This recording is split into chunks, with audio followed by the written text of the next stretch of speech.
Thank you. जी, मैं विकास मिश्रा अखिल भारतीय काम मंच के इस पटल पर आज जिस शख्सियत से आपका परिचय कराऊंगा, क्योंकि आज एक स्पेशल कार्यक्रम है जिसका नाम है कुछ बात कुछ शायरी। तो इस आज के जो हमारे मुख्य अतिथि हैं, नाम के मोहताज नहीं है, प्रज्ञान पुरुष पंडित श्री सुरेश नीरो सर, जिनके बारे में थोड़ा सा मैं इंट्रोडक्शन दूंगा, क्योंकि आज सर अतिथि के रूप में हैं और हमारे जो होस्ट हैं वो भी अतिथि के ही, जो एक शानदार व्यक्तित्व का इंटरव्यू लेने के लिए जैसे शख्सियत चाहिए वैसे हमारे बीच में है आदरणीय सोनिया अक्स मैम। तो पहले मैं सुरेश सर का परिचय देता हूँ। सुरेश सर का जन्म 20 जून 1950 में हुआ। सर एक विज्ञान के विद्यार्थी हैं। आप समझ सकते हैं विज्ञान के विद्यार्थी के लिए हिंदी कभी होना कितना मुश्किल है, लेकिन फिर भी सर ने हिंदी से जो उनका प्रेम था वो अभी भी बरकरार है। सर हिंदुस्तान टाइम्स की पत्रिका कादम्बनी के संपादक मंडल में भी काम कर चुके हैं, एक प्रतिष्ठित पत्रकार हैं। सर 7 टीवी सीरियल में आ चुके हैं। सर की 22 पुस्तकें प्रकाशित हो चुकी हैं। सर को प्रधानमंत्री द्वारा मीडिया इंटरनेशनल अवार्ड से सम्मानित किया जा चुका है। सर को विश्व हिंदी सम्मेलन में भारत सरकार के प्रतिनिधि मंडल में सर एक बतौर कवि के रूप में जा चुके हैं। और सर एक आज के प्रतिष्ठित साहित्यिक मंच जिसके लगभग 9000 मेंबर हैं, अखिल भारतीय सर्वभाषा संस्कृति समन्वय समिति के राष्ट्रीय अध्यक्ष हैं और सुलभ साहित्य अकादमी पुरस्कार से सम्मानित है, जिसमें 5 लाख रुपए इनको कैश प्राइज मिला था। और धन्वंतरी पुरस्कार जो कि मॉरिशस के प्रधानमंत्री द्वारा भी सर को मिल चुका है। और सर दूरदर्शन पुरस्कार, मॉरिशस के प्रधानमंत्री, दूरदर्शन, आकाशवाणी, सब टीवी, जिसमें वाह वाह क्या बात है, सुरेश लोढ़ा जी का बहुत प्रसिद्ध सीरियल है जिसको मैंने भी बहुत देखा है। सर उसमें भी काव्य पाठ कर चुके हैं। और महुआ चैनल, सहारा टीवी और इन सब चैनलों पर भी सर आ चुके हैं। और ऐसे बात करते रहेंगे तो बहुत सारी बातें होगी। अंत में इतना कहूंगा, 22 देश जिसमें London, France, Singapore, Malaysia, Indonesia, Nepal, Dubai, Mauritius, दक्षिण अफ्रीका, ऐसे 26 देशों की सर ने यात्रा किया है। और अगर सर के बारे में बताते रहेंगे तो शायद 1 घंटे ऐसे खत्म हो जाएगा। और अब हम आपका परिचय कराते हैं जो इस महान शख्सियत का साक्षात्कार करेंगे, आदरणीय, जो कि बड़ी सरल है, हमें छोटे भाई के समान स्नेह करती हैं, आदरणीय सोनिया अक्स मैडम, जो कि पानीपत हरियाणा से हैं। मैम 3 विषय से परस्नातक हैं, अंग्रेजी विषय से और हिंदी विषय से, और हिंदी, अंग्रेजी और शायद ma'am economics, sorry ma'am, economics, 3 subject आप समझ सकते हैं। यहाँ एक ही विषय से एमए करना मुश्किल होता है। और एमए बीएड के साथ साथ बीएड भी हैं। राष्ट्रपति पुरस्कार से सम्मानित शिक्षिका हैं। मैम को देश विदेशों से बहुत सारे सम्मान मिले हैं, जिसमें रक्तदान के लिए उनको सम्मानित किया गया है। आकाशवाणी रोहतक से भी कविता पाठ किया है। बेस्ट वक्ता का पुरस्कार मिला है। बहुत सारे मुशायरों से में सम्मानित है। नारायणी तू नारायणी संस्था से जुड़ी हैं, जिससे नारी उत्थान के लिए काम कर रही हैं। देश के बड़े बड़े गजलकार सत्यम आनंद जी, मुसाफिर जी, मंजर गोरखपुरी जी, ज्योत्सना राजौरिया जी, सबने मैडम की गजलों को कंपोज किया है। और मैडम ने ना जाने कितने शख्सियत का इंटरव्यू लिया है, उसी में से एक शख्सियत आज पंडित सुरेश नीरो सर भी हैं। और मैम के बारे में इतना कहूंगा कि इनको राष्ट्रपति पुरस्कार द्वारा गर्ल गाइड पुरस्कार से सम्मानित किया गया है। इस तरह मैं परिचय दूंगा तो दोनों शख्सियत का परिचय बहुत लंबा है। अंत में इस कार्यक्रम का स्ट्रीम यार्ड से संचालन कर रही आदरणीय ममता मैम जी का, और जिन्होंने हमें अनुमति दी, आदरणीय संस्थापक अंजलि द्विवेदी सर का, और अध्यक्षा डॉक्टर सुभाष चांद जी का, सभी का धन्यवाद देते हुए सभी श्रोताओं का स्वागत करते हैं। और चूंकि मैं श्रोता के रूप में रहूंगा तो अब मैं निवेदन करूंगा आज के हमारे आदरणीय मुख्य अतिथि के रूप में आमंत्रित साहित्यकार, पत्रकार, कवि पंडित सुरेश नीरो सर का, और होस्ट के रूप में आदरणीय सोनम अक्स मैडम का। मैम मैं आप दोनों को कार्यक्रम आगे बढ़ाने के लिए निवेदन करता हूं। अंत में मैं फिर जुड़ूंगा। एक बार पुनः सभी श्रोताओं का नमस्कार। मैम कोशिश करिएगा अगर संभव होगा तो नमस्कार। कुछ लोगों का आप कमेंट भी लीजिएगा, और कुछ क्वेश्चन अगर पूछेंगे तो उसका भी आंसर दीजिएगा सर। धन्यवाद सर।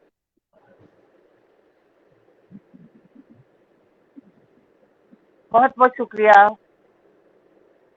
शुरू करती हूँ उस परम पिता परमेश्वर के चरणों में अपने शब्द पुष्प रखते हुए कि मैं हूँ केवल बिंब मात्र, विस्तृत संसार तुम्हारा है। मैं हूँ केवल बिंब मात्र, विस्तृत संसार तुम्हारा है। जिससे अंतस से सुगंधित वो अभिसार तुम्हारा है। हर पूजा का प्रथम पुष्प है तुम्हें समर्पित है ईश्वर। हर पूजा का प्रथम पुष्प है तुम्हें समर्पित है ईश्वर। मेरे इन कोरे भावों पर बस अधिकार तुम्हारा है, मेरे इन कोरे भावों पर बस अधिकार तुम्हारा है। मेरी कलम में आकर आप समा जाएं और मेरी वाणी से जो भी शब्द निकले वो आदरणीय आदरणीय वंदनीय सुरेश नीरव जी के सम्मान के लिए निकले, ऐसी मैं उस परम पिता परमेश्वर से प्रार्थना करती हूँ, ऐसी मैं उनसे आशा करती हूँ। और मैं एक छोटा सा शब्द यहाँ करेक्ट करना चाहूंगी, साक्षात्कार। मैं उतनी बड़ी शख्सियत नहीं कि मैं आप जैसी शख्सियत का साक्षात्कार कर पाऊं। बस आपका आशीर्वाद, आपका स्नेह, आपका सानिध्य उसमें बैठी हूँ और आपसे थोड़ी सी बातचीत करने का लोभ लालच में नहीं छोड़ पाई, तो मैं आपके साथ इस मंच पर हूँ। आपके लिए, आपकी किस्मत की बुलंदियों के लिए यही कहूंगी जो आप मानते हैं। दयारे नबी पे जबी को झुका रहा है कोई, वो आप है। दयारे नबी पे जबी को झुका रहा है कोई, बुलंदियों पे मुकद्दर को ला रहा है कोई। अजाब रूह से पीछा छुड़ा रहा है कोई, खुशी बरंगो खुशी आज पा रहा है कोई, खुशी बरंगो खुशी आज पा रहा है कोई। जहां को नूर से पुरनूर कर दिया उसने, दुखे दिलों को भी मसरूर कर दिया उसने, दिलों से दुखों गम दूर कर दिया उसने, गरूर शाहों का काफूर कर दिया उसने। तुम्हारे वस्तु के नगमात गा रहा है कोई, तुम्हारे वस्तु के नगमात गा रहा है कोई, बुलंदियों पे मुकद्दर को ला रहा है कोई। ऐसी ही शख्सियत है आप, जो नम्र होकर, जो झुक कर चले उस परम पिता परमेश्वर के चरणों में, तभी आप आज अपनी बुलंदियों को पा पाए हैं, जितना मैंने आपको पढ़ा, समझा और जाना है। ये आपके बारे में मैं यकीनन कह सकती हूँ। आपका स्वागत है इस मंच पर, बहुत बहुत अभिनंदन है। शुरू करती हूँ सर आपसे एक छोटी सी बात। विज्ञान और कविता बड़ा अनोखा सा मेल लगता है मुझे, और ग्वालियर से दिल्ली, बस ये छोटे से सफर की शुरुआत आपकी कैसे हुई कि विज्ञान से कविता में पदार्पण और ग्वालियर से दिल्ली तक का सफर, आपसे जानना चाहती हूँ। धन्यवाद सोनिया जी। मेरे लिए बड़े खुशी की बात है कि एक मशहूर शायरा मेरे से बातचीत कर रही हैं। लगता है अच्छी बातचीतें होंगी। तो सबसे पहले तो मैं आपके प्रश्न से पहले जिस पटल पर आया हूं उस पटल अखिल भारतीय काव्य मंच मुंबई को प्रणाम करता हूं, और उसके जो आयोजक वर्ग में प्रोफेसर अंजनी द्विवेदी अनमोल जी हैं, विकास मिश्रा सागर जी हैं, डॉक्टर शोभा सचान सरस हैं और सोनियाक्स जी हैं। इनको नमस्कार करता हूं, और पटल पर जितने भी लोग आज उपस्थित हैं और जो मुझे सुन रहे हैं, मैं उनका भी हार्दिक अभिनंदन करता हूं। चाहे वो जिन्हें मैं देख पा रहा हूं, गिरधारी खंडेलवाल जी हैं, हमारे मुंबई से ऋचा सिन्हा हैं, रेणु शर्मा जी हैं, ममता जी हैं, भरतपुर डीग से सोहनलाल शर्मा प्रेम जी हैं, दीपक शुक्ल चिंतन जी हैं। इन सबको प्रणाम करते हुए अब मैं चाहूंगा कि आप दोबारा वो प्रश्न मेरे से पूछें, क्योंकि मैं मुखातिब कर रहा था सारे लोगों को जो मेरे साथ जुड़े हुए हैं। जी, बहुत अच्छी बात है। आप बेशक अपनी संस्कृति से जुड़े हुए हैं, अपने देश से जुड़े हुए हैं, तभी हम जानते हैं कि मेहमान जो हमारा होता है वो जान से प्यारा होता है। इसलिए आपने अपने मेहमानों का, अपने हुस्न का स्वागत किया। पर मैं आपसे ये जानना चाह रही थी कि विज्ञान और कविता, विज्ञान से कविता तक का सफर आपका कैसे शुरू हुआ और कैसे आप ग्वालियर से दिल्ली तक के सफर में पहुंचे? आपने मेरे से जो प्रश्न पूछा है कि विज्ञान और कविता, जी जगनलाल सोधा जी नमस्कार। मैं आपके प्रश्न का उत्तर दे देता हूं कि पहली बात तो यह है कि कविता भी विज्ञान ही है। अगर आप देखें तो विज्ञान की परिभाषा यही है कि किसी भी विषय के व्यवस्थित और क्रमबद्ध ज्ञान को विज्ञान कहते हैं। तो और हमारे साहित्य में भाषा विज्ञान है। भाषा विज्ञान है, इसका मतलब विज्ञान भाषा के साथ जुड़ा हुआ है। तो जब विज्ञान भाषा के साथ जुड़ा हुआ है तो कविता उससे अलग कैसे हो सकती है? बल्कि मैं तो ये कह सकता हूं कि जो भाषा है, उस भाषा का जो अंतरात्मा है वो विज्ञान ही है। क्योंकि आप देखिए, चाहे गजल में कहें तो उसमें बहर आती हैं, अगर इधर कहें हिंदी में तो छंद है, उसका अनुशासन है, दोहे का अपना अनुशासन है। तो विज्ञान तो मैंने आपको जैसे निवेदन किया रूपचंद जी, शास्त्री मयंक जी नमस्कार, कि किसी भी विषय का क्रमबद्ध विज्ञान जो है वो विज्ञान ही होता है, ज्ञान। तो दूसरी बात यह है कि जब वो व्यक्ति विज्ञान पढ़ता है तो उसमें एक उसको बोनस मिलता है। वो बोनस ये मिलता है कि साधारणतः व्यक्ति किसी चीज को देखता है, अपने आसपास के परिवेश को, तो वो सिर्फ देखता है, जिसे हम कह सकते हैं कि लुकिंग है, वो उसका देखना है। लेकिन जब विज्ञान का विद्यार्थी किसी चीज को देखता है तो वो उसका परीक्षण करता है, उसका निरीक्षण करता है, उसका ईक्षण करता है, और उसके बाद किसी तथ्य पर जाकर वो टिकता है। तो जो एक विश्लेषणात्मक दृष्टिकोण विकसित होता है वो विज्ञान से होता है। और मेरा मानना है कि जब आदमी विश्लेषणात्मक ढंग से कुछ सोच करता है तो उसके बाद वो जो कुछ भी बोलता है वो सूत्रबद्धता के साथ बोलता है। हमारे यहाँ व्याकरणाचार्य पाणिनि हुए, पाणिनि जो है सूत्रों में बोलते थे। हमारे विज्ञान में भी सूत्र ही होते हैं कि H2 + O2 = H2O। तो यानी पूरी बात सूत्रों में कही जाती है।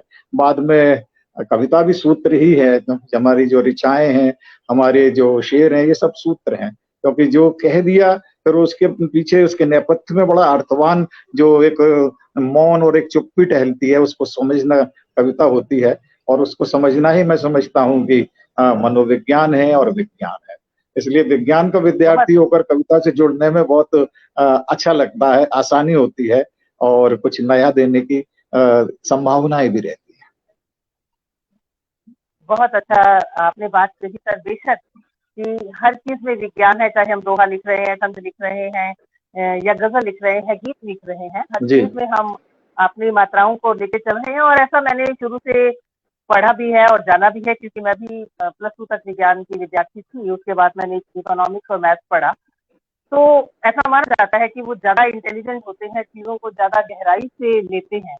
लेकिन ऐसा भी कहा जाता है कि विज्ञान के विद्यार्थी प्रैक्टिकल होते हैं, और जो कविता का काम है या लिखने का काम है वो भावनाओं का काम है, इमोशंस का काम है। वो 2 + 2 4 ही करेंगे। जो भी विज्ञान के विद्यार्थी हैं वो 2 + 2 उनके लिए 4 है, 3 + 2 उनके लिए 5 है। सूरज सूरज है, धरती धरती है, आकाश आकाश है। लेकिन जो कवि है वो कल्पनाओं में भी रहते हैं। आपका नेट बहुत व्यवधान बाधित हो रहा है, आपकी आवाज नहीं आ पा रही, बीच बीच में पॉज बहुत आ रहे हैं। अच्छा, क्या दिक्कत है? वाईफाई चल रहा है मेरा वैसे तो प्रॉपर। मैं ये कह रही थी सर, अब आवाज आ रही है? हेलो, आवाज आ रही है, लेकिन बीच बीच में अदृश्य हो जाते हैं, वो फ्रीज हो जाती है। सुनने वाले प्लीज आप मुझे बताएं कि आप लोगों को मेरी आवाज क्लियर आ रही है, जो नीचे ऑडियंस में है। विकास शर्मा जी, प्रज्ञा शर्मा जी, राम गोपाल चौबे जी, विकास आदित्य जी, सुरेश फौजदार PTI जी, चंदन कुमार जी, विकास आदित्य मिश्रा जी, प्रमिला शरद जी, आप सभी का बहुत बहुत शुक्रिया अदा करती हूँ। आपका स्वागत करती हूँ इस मंच पर। राजेंद्र चौहान जी, आप प्लीज मुझे बताएं कि आप लोगों को मेरी आवाज क्लियर आ रही है? रेणु शर्मा जी को। चलिए सर, मैं ये बात कर रही थी कि हम लोग ये मानते हैं कि विज्ञान के विद्यार्थी प्रैक्टिकल बात करते हैं। वो 2 + 2 को 4 बोलते हैं, 3 + 2 को 5 बोलते हैं। वो वही करेंगे। सूरज उनके लिए सूरज है। लेकिन जो कला के विद्यार्थी हैं, जो कविता करते हैं, जो गजल करते हैं, वो कल्पनाएं भी करते हैं बहुत सारे। वो खाक पर खाक भी रखते हैं, पानी पर पानी भी रखते हैं, और पानी पर इश्क भी लिखते हैं। तो ये सब करना एक विद्यार्थी, विज्ञान के विद्यार्थी के लिए इमोशनल होना, ये एक अलग तरह का संजोग था। मुझे लगता है शायद सरस्वती का कोई वरदान है आपको। और इसमें ये जानना चाहूंगी कि आपके मन के अंदर से कविता लिखने की भावना कौन सी उम्र से जागी? कोई ऐसा दृश्य देखा आपने, या किसी कंपटीशन में आपने भाग लिया? कैसे आपके मन में कल्पनाओं ने या भावनाओं ने कौन सी उम्र में ऐसी करवटें ली कि आपने कविता कही या कुछ और कहा? पहला। चल में मेरे को आपकी आवाज इतनी कटकर आ रही है कि मैं उसको सुन नहीं पा रहा हूँ। बहुत पॉज आ रहा है आपकी इस आवाज में। नीता जी कह रही हैं कि आप बहुत सरल इंसान हैं, आपसे बातचीत करना बहुत आसान है, और पर मेरी आवाज आप तक नहीं आ रही। मेरे लिए ये बड़ा मुश्किल काम हो रहा है। चली गई। आवाज कहाँ आ रही है? नहीं आ रही सर? ये नहीं, सुनने वाले आवाज बताएं आपकी कि सर के नेटवर्क में दिक्कत है। सर आप कोई गजल सुनाइए, तब तक मैं अपना नेटवर्क चेक करती हूँ। आप कुछ अपना सुनाइए सर, जब तक मैं अपना नेटवर्क चेक करती हूँ। विकास मिश्रा जी, आपको मेरी आवाज आ रही है? सर को मेरी आवाज नहीं आ रही। आवाज आती है, आपकी आवाज आती है, बीच बीच में कट जाती है, वो बहुत बाधित आवाज आ रही है आपकी। एक खैर मैं बार मैं अंदाज से समझ सकता हूँ कि हाँ, आप कुछ मेरे से सुनाइए सर। जी आप बोलिए सर, बोलिए कुछ भी। चलिए, एक तो बड़ा अच्छा लग रहा था, बातचीत हो रही थी, क्योंकि कविताएं तो सुनाते ही रहते हैं। लेकिन आपकी हाँ जी, आवाज वो तो जो है। आप दोबारा एक बार प्रयास कीजिए, दूसरा प्रश्न पूछिए, शायद आवाज आ जाए आपकी। आपने जो सोचा है हाँ उस पर भी तो होना हाँ जी। चाहिए। मैं जी सर आप आपसे ये पूछिए। बात कर रही थी कि आपने हास्य व्यंग भी लिखा। जी 8वें दशक की व्यंग कविताएं। मैंने आपकी मतलब ये वही बात मेरे दिमाग में फिर से आती है कि व्यंग कविताएं लिखने की आपने कब सोची और कैसे आपके दिमाग में इस विषय पर लिखने के लिए आया? व्यंग कविताएं आपने लिखी। नहीं आ रही आपको आवाज? देखिए, मेरा अपना मानना यह है कि जो कवि होता है वो जी कवि सर। होता है, और जी सर। एक समग्र चेतना से वो कवि होता है। तो पहली हम्म, बात तो यह है कि मैं उसे कहना चाहूंगा, ये हमारे पंकज पाराशर जी कह रहे हैं कि आवाज नहीं आ रही है। अब पता नहीं हम्म, आज आवाज का क्या व्यवधान है। अब लेकिन जो सुन पा रहे हो तो मैं ये कहूंगा कि मैं सुन पा रही हूँ आपको। आप अ, बाकी लोग क्या मुझे सुन पा रहे हैं? क्या मेरी आवाज आ रही है? नहीं, हमारी आवाज तो जा पढ़िए रही सर, थी। मेरे पास आ रही है सर, आप पढ़िए। सबके पास आ रही होगी।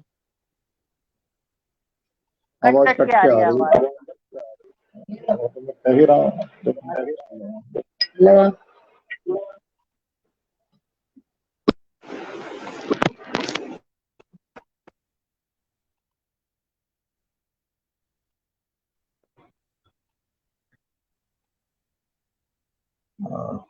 अब आ रही है क्या आवाज? मुझे आ रही है सर आपकी आवाज बिल्कुल क्लियर। बहुत से लोग हमारे साथ जुड़े हुए हैं। आप दोनों की आवाज सही आ रही है, सुरेश जी कह रहे हैं। सर आप पढ़िए, आप बताइए। आवाज आप अपने आप ठीक दोनों हो की जाएगी। आवाज नहीं आ रही। आप दोनों की आवाज सही आ रही है सर, वो ये कह रहे हैं। दोनों की आवाज सही आ रही है ठीक है, सर, चलो आपको ही नहीं आवाज आ आ रही। रही है। जी आप पढ़िए, आप जवाब दीजिए सर। हाँ, तो मैं ये कह रहा था कि आपका प्रश्न है कि आप हास्य व्यंग के कवि कैसे हुए। तो मैं पहली बात तो ये बताना चाह रहा हूँ कि आ, कवि जो है एक हैपनिंग है, कवि होता है, कवि बनता नहीं। जो लोग कवि बिल्कुल सही, बनते हैं बहुत अच्छी बात। वो है ना, वो फिर अलग वो बात हो जाती है। मुकेश कुमार जी, आप मेरी बात से सहमत होंगे। तो जब बिल्कुल। व्यक्ति एक हैपनिंग में, जब होने में, अपने अस्तित्व में उपलब्ध होता है तो वो कवि होता है। और जब कवि होता है तो समग्रता में होता है, और उसमें वो विखंडित चेतना में नहीं होता कि वो कवि है तो सिर्फ हास्य व्यंग का ही कवि होगा, या वो सिर्फ वीर रस का ही कवि होगा, या यस यस यस, बहुत बड़ी वो बात है। किसी, है ना। तो वो तो सारी चीजें उसके एक सागर है, उसमें लहरें आती रहती हैं। कोई लहर हास्य की है, कोई व्यंग की है, कोई करुणा की है, कोई अध्यात्म की है, कोई विज्ञान की है। तो मेरा मानना यह है कि उसमें से कुछ चीजें निकल आती हैं। अब जैसे हम तुलसीदास जी को ही देखें तो मानस में भी बहुत सारी चीजें ऐसी हैं जो हास्य के प्रसंग हैं। शिव को की जो अ, शिव बारात है उसमें आप पढ़ेंगे, या किसी भी अब बड़े उस रचनाकार को आप देखें, अग्गे जी से लेकर भवानी प्रसाद मिश्र से लेकर किसी को भी, तो उनकी रचनाओं में व्यंग भी होता है, कहीं कहीं सहज हास्य भी होता है। और मेरा तो मानना यह है कि हास्य लिखने के लिए जो हास्य लिखा जाता है वो कृत्रिम हास्य होता है, वो नैसर्गिक नहीं जी होता। जी तो स्वतः आ जी जाती जी हैं जी। चीजें, चाहे वो हास्य व्यंग हो, चाहे विज्ञान हो, या कोई हो। तो अब जैसा कि आपके प्रश्न का वो है सुरेश फौजदार की, आपको आवाज नहीं आ रही है, मैं असमर्थ हूँ, मैं क्या कर सकता हूँ, कुछ लोगों को आ रही है।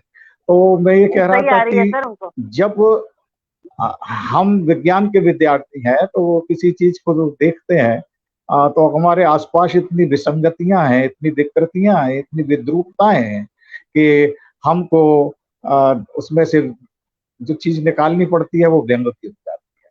और जी जी। उसको प्रस्तुत करने की भी जो है हमारी जो भाषा विज्ञान है उसकी जो शक्तियां हैं, उसमें हम कहते हैं अभिधा है, व्यंजना है, लक्षणा है। तो जब हम अपनी बात को व्यंजना में कहते हैं और वक्रोक्ति को लाते हैं तो वो व्यंग हो जाता है।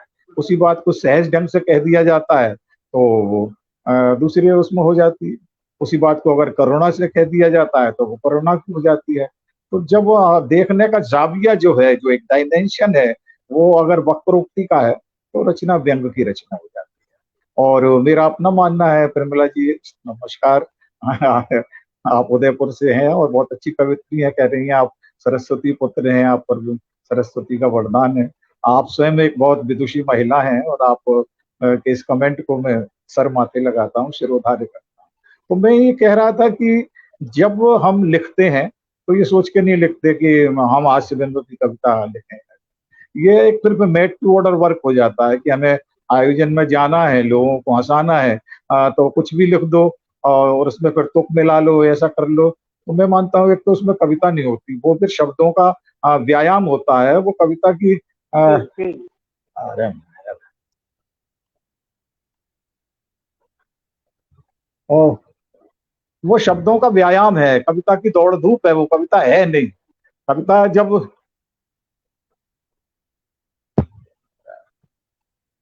तो कविता सहज स्पॉन्टेनियस फ्लो ऑफ थॉट्स है। तो कविता जो है सहज आती है उसमें, और वो अगर धारा मुड़ जाती है तो व्यंग की ओर चली जाती है, कभी वो अध्यात्म की ओर चली जाती है, कभी श्रृंगार की ओर चली जाती है। तो मेरा पहली बात तो कहना यह है कि केवल ये कहना कि मैं हास्य व्यंग का कवि हूँ, ये एक बहुत समग्र को बहुत सेगमेंट में देखना है, उसका वर्गीकरण करना है।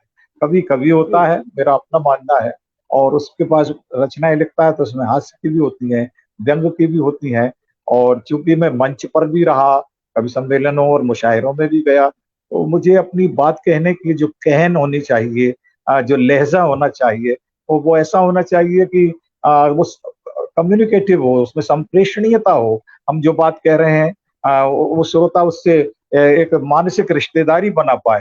तो जब हम उस बात को कहते हैं और वक्रोक्ति में कहते हैं, व्यंजना में कहते हैं, तो वो ज्यादा असरकारी होती है। जैसे रामचरितमानस में तमाम प्रसंग है, लेकिन लोगों को जो शूर्पणखा की नाक कटती है तो वो ज्यादा हाँ अच्छा हाँ हाँ लगता हाँ, उसमें बड़ा मजा आता है। है। तो ये जो व्यंजना है, वो व्यंजना एक धार है, जो लगातार जो है ना सर्जरी करती है, और जो जी हमारे जी जी। प्रहार करती है। तो व्यंग एक प्रहार करने वाली चीज है। और जब प्रहार होता है तो वो आप कोई भी फिल्म में भी देख लीजिए, जब ढुशम ढुशम होती है तो लोगों को ज्यादा मजा आता है।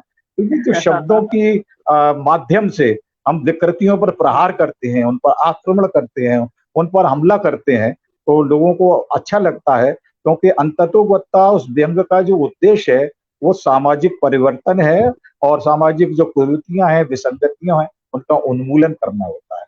इसलिए मैं ये मानता हूँ कि व्यंग एक सशक्त विधा है और उसमें खूब लिखा जाना चाहिए।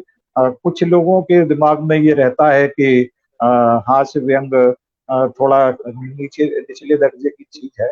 मैं ऐसा भी नहीं मानता, क्योंकि मैंने पहले कहा, अगर सहज सरल ढंग से हास्य आता है तो हास्य तो बड़ी एक सेकुलर प्रेयर है, एक धर्मनिरपेक्ष प्रार्थना है, जी जिसमें सब लोग बड़े ईमानदारी से शरीक हो जाते हैं। तो हास्य में मैंने लिखा, व्यंग में भी मैंने लिखा, मेरी 8-10 पुस्तकें भी हैं, और मैंने अध्यात्म पर भी लिखा, मेरी जी। 3-4 वही पुस्तकें आगे अध्यात्म पर भी उसी पे हैं। ही आने वाली थी मैं, अध्यात्म की बात। जी बहुत अच्छी बात कही सर आपने, बिल्कुल बहुत अच्छी बात कही। यही मैं सोचती हूँ कि होना और करना, ये दो चीजें बहुत डिफरेंट है। करना और होना, जो होता है वो हमेशा से ही खूबसूरत होता है, चाहे बारिश हो, चाहे अभी हो, तूफान हो, नदी का बहना हो, समुद्र का गिरना हो। और जो होता है वो खूबसूरत है, चाहे कली से फूल का खिलना हो। जो किया जाता है वो हमेशा आर्टिफिशियल है, और जो आर्टिफिशियल होगा वो कभी हमारे दिल को नहीं छुएगा, वो कभी हमें खुशी नहीं देगा, वो कभी हमें संतुष्टि नहीं देगा। यही आपने कहा, बहुत खूबसूरत आपने जवाब दिया अपनी बात का। और थोड़ा सा फर्क यहाँ ये भी मैं जानना चाहती हूँ, हास्य एक अश्लीलता की तरफ भी जाता है, कहीं कहीं कई लोग मतलब भीड़ इकट्ठी करने के लिए उसको उसकी तरफ लेकर जाते हैं। और एक आपने बात की व्यंग की, व्यंग बहुत खूबसूरत है। वो आज की जो हमारी समाज की कुरीतियां हैं, जो हमारे आसपास का माहौल है, उसके लिए, किसी के अंतरात्मा को जगाने के लिए, किसी की मानसिक चेतना को जगाने के लिए व्यंग बहुत आवश्यक है। लेकिन जब उसे किसी हल्के जी। हादसे में परिवर्तित कर दिया जाता है भीड़ इकट्ठी करने के लिए, और ये तो तो मैं पहले ही इसके बारे में आप क्या कहना है? जी सर, आपने कहा। मैंने फिर कहा कि व्यंग जो है ना, एक सामाजिक परिवर्तन का एक हथियार है, बड़ा कारगर माध्यम है। व्यंग के माध्यम से जी हम जी बहुत अपनी बातें कह सकते हैं। और इस पर भी मैं एक निवेदन ये करना चाहूंगा, मनमोहन जी वारकोटी जी जुड़े हुए हैं, कि मैं कई व्यंग की संगोष्ठियों में गया और वहां पर जी जी मैंने जब अपना वक्तव्य दिया तो अ, जो व्यंग के टैग लगा के चलते हैं कि मैं व्यंगकार हूं, उनको थोड़ा सा जी जी जी। अजीब लगा। लेकिन जब मैंने अपनी बात कही हम्म। तो जो प्रेस था, जो पूरा मीडिया हम्म, था, उसने मेरी बात को सपोर्ट किया। डॉक्टर पुष्पलता भट्ट जी बिल्कुल। नमस्कार। तो मैंने उसमें ये बहुत बहुत कहा नमस्ते। कि हम जब व्यंग की ही बात करते हैं, चूंकि आपने ऐसा प्रश्न पूछ दिया है, तो जी जी जी होता क्या है कि व्यंग में जो गद्य व्यंग लिखा जा रहा, उसकी जी। चर्चा हो जाती है कि साहब शरद जोशी हैं, हरिशंकर परसाई हैं, हम्म। श्रीलाल शुक्ल हैं, जी रविन्द्रनाथ जी। त्यागी हैं, गोपाल चतुर्वेदी हैं, हम्म, तमाम एक परंपरा है, उनके नाम लिए जाते हैं। लेकिन जो मंच पर व्यंग पढ़ रहे हैं, वो उनका नाम नहीं लेते वो। तो मेरा हम्म, अपना मानना यह है कि जब आप व्यंग विधा पे बात कर रहे हैं, तो उसमें मैंने वहां बोला कि ये जितने लोग हैं वो एकाक्षी हैं, क्योंकि वो स्वयं व्यंग लिखते हैं, व्यंग निबंध लिखते हैं। मेरी भी 6 किताबें व्यंग पर हैं, लेकिन मैं व्यंग गजलें भी लिखता हूँ, मैं व्यंग डायलॉग भी लिखता हूँ स्क्रिप्ट में। तो अरे वाह। जब हम व्यंग की बात करते हैं, तो क्या फिल्मों में व्यंग नहीं है? हमारे राज कपूर की तमाम हम्म, फिल्मों में है जो उसमें वो व्यंग व्यंग करते है। हैं। या कोई सी भी हम्म, फिल्म होती है उसमें व्यंग का होता है। या नाटक है, मराठी नाट्य है, गुजराती नाट्य है, घासीराम कोतवाल, अदरक के पंजे और सैकड़ों नाटक है जिसमें व्यंग होता है। तो हम उसकी तो चर्चा नहीं करते, क्योंकि आप वो पढ़ते ही नहीं। आप अपने 8-10 पढ़ते लोगों ही। को लिया, उनकी उनकी समीक्षा कर दी। तो मैं कहता हूँ जब जी आप जी व्यंग विधा की समीक्षा करें, तो उसमें गद्य व्यंग भी हो, उसमें पद्य व्यंग भी हो, उसमें गद्य नाटक भी हो, उसमें गद्य गीत भी हो, जो लोकगीत हैं उसमें भी बहुत सारा व्यंग होता है। तो इन बिल्कुल सारी होता है चीजों सर। को जब जब आप शामिल करेंगे, तब आप व्यंग की हम्म, समग्रता को, व्यंग के वांग्मय की जो व्याप्ति है, विराट व्याप्ति है, उसे समझ पाएंगे। जी सर। बहुत बड़ी बात, बहुत अच्छी बात आपने कही। और हम सबको समझने और में भी आसानी हुई इस बात के लिए। बहुत ही उत्कृष्ट विचार कह रहे हैं सतीश जी। कुमार दीक्षित जी, आपका स्वागत करती हूँ। गिरधारी खंडेलवाल जी, आपका बहुत बहुत स्वागत करती हूँ। विनोद शंकर शुक्ला जी, सतीश कुमार जी, सुरेश फौजदार जी, पलाश साहेब जी, रेणु शर्मा जी, दिनेश दवे जी, जितने अरे भी यार, लोग आप ये हमारे साथ जुड़े हैं, विकास आदित्य मिश्रा जी, बरनवाल मनोज रंजान जी, आप सभी का, सोहनलाल शर्मा जी, आप सभी का बहुत बहुत स्वागत राजमणि और को फोन कर अभिनंदन है दो कि बार आप आपकी जी। बातें अनुकरणीय बता रहे हैं, उपयोगी सार्थक चर्चा बता रही है प्रमीला शरद व्यास जी। आप सभी का बहुत बहुत शुक्रिया कि आप अपना कीमती समय निकालकर हमारे साथ उपस्थित है। निस्संदेह आदरणीय सुरेश नीरव जी, फिर से कहूंगी, हमारे साथ हैं। तो निश्चित तौर पर इनकी बातों को सुनना, सिर्फ सुनना ही नहीं, हमें गुनना भी है और अपनाना भी है, तभी हम कुछ सीख पाएंगे। सर, मैं फिर से उसी बात पर आती हूँ कि कौन सी उम्र में आपने पहली अपनी कविता लिखी? अपने स्कूल के मंच से लिखी, कॉलेज के मंच से लिखी? और कब आपके मन में आया कि आपको इस फील्ड में भी, और आपका असली पेशा क्या था? स्टार्टिंग में आपने मतलब कुछ काम तो किया ही होगा पढ़ाई के साथ साथ, तो वो क्या था? और देखिए किस तरह से आप ग्वालियर से दिल्ली आए? जी सोनिया जी, आपके प्रश्न के जी सर।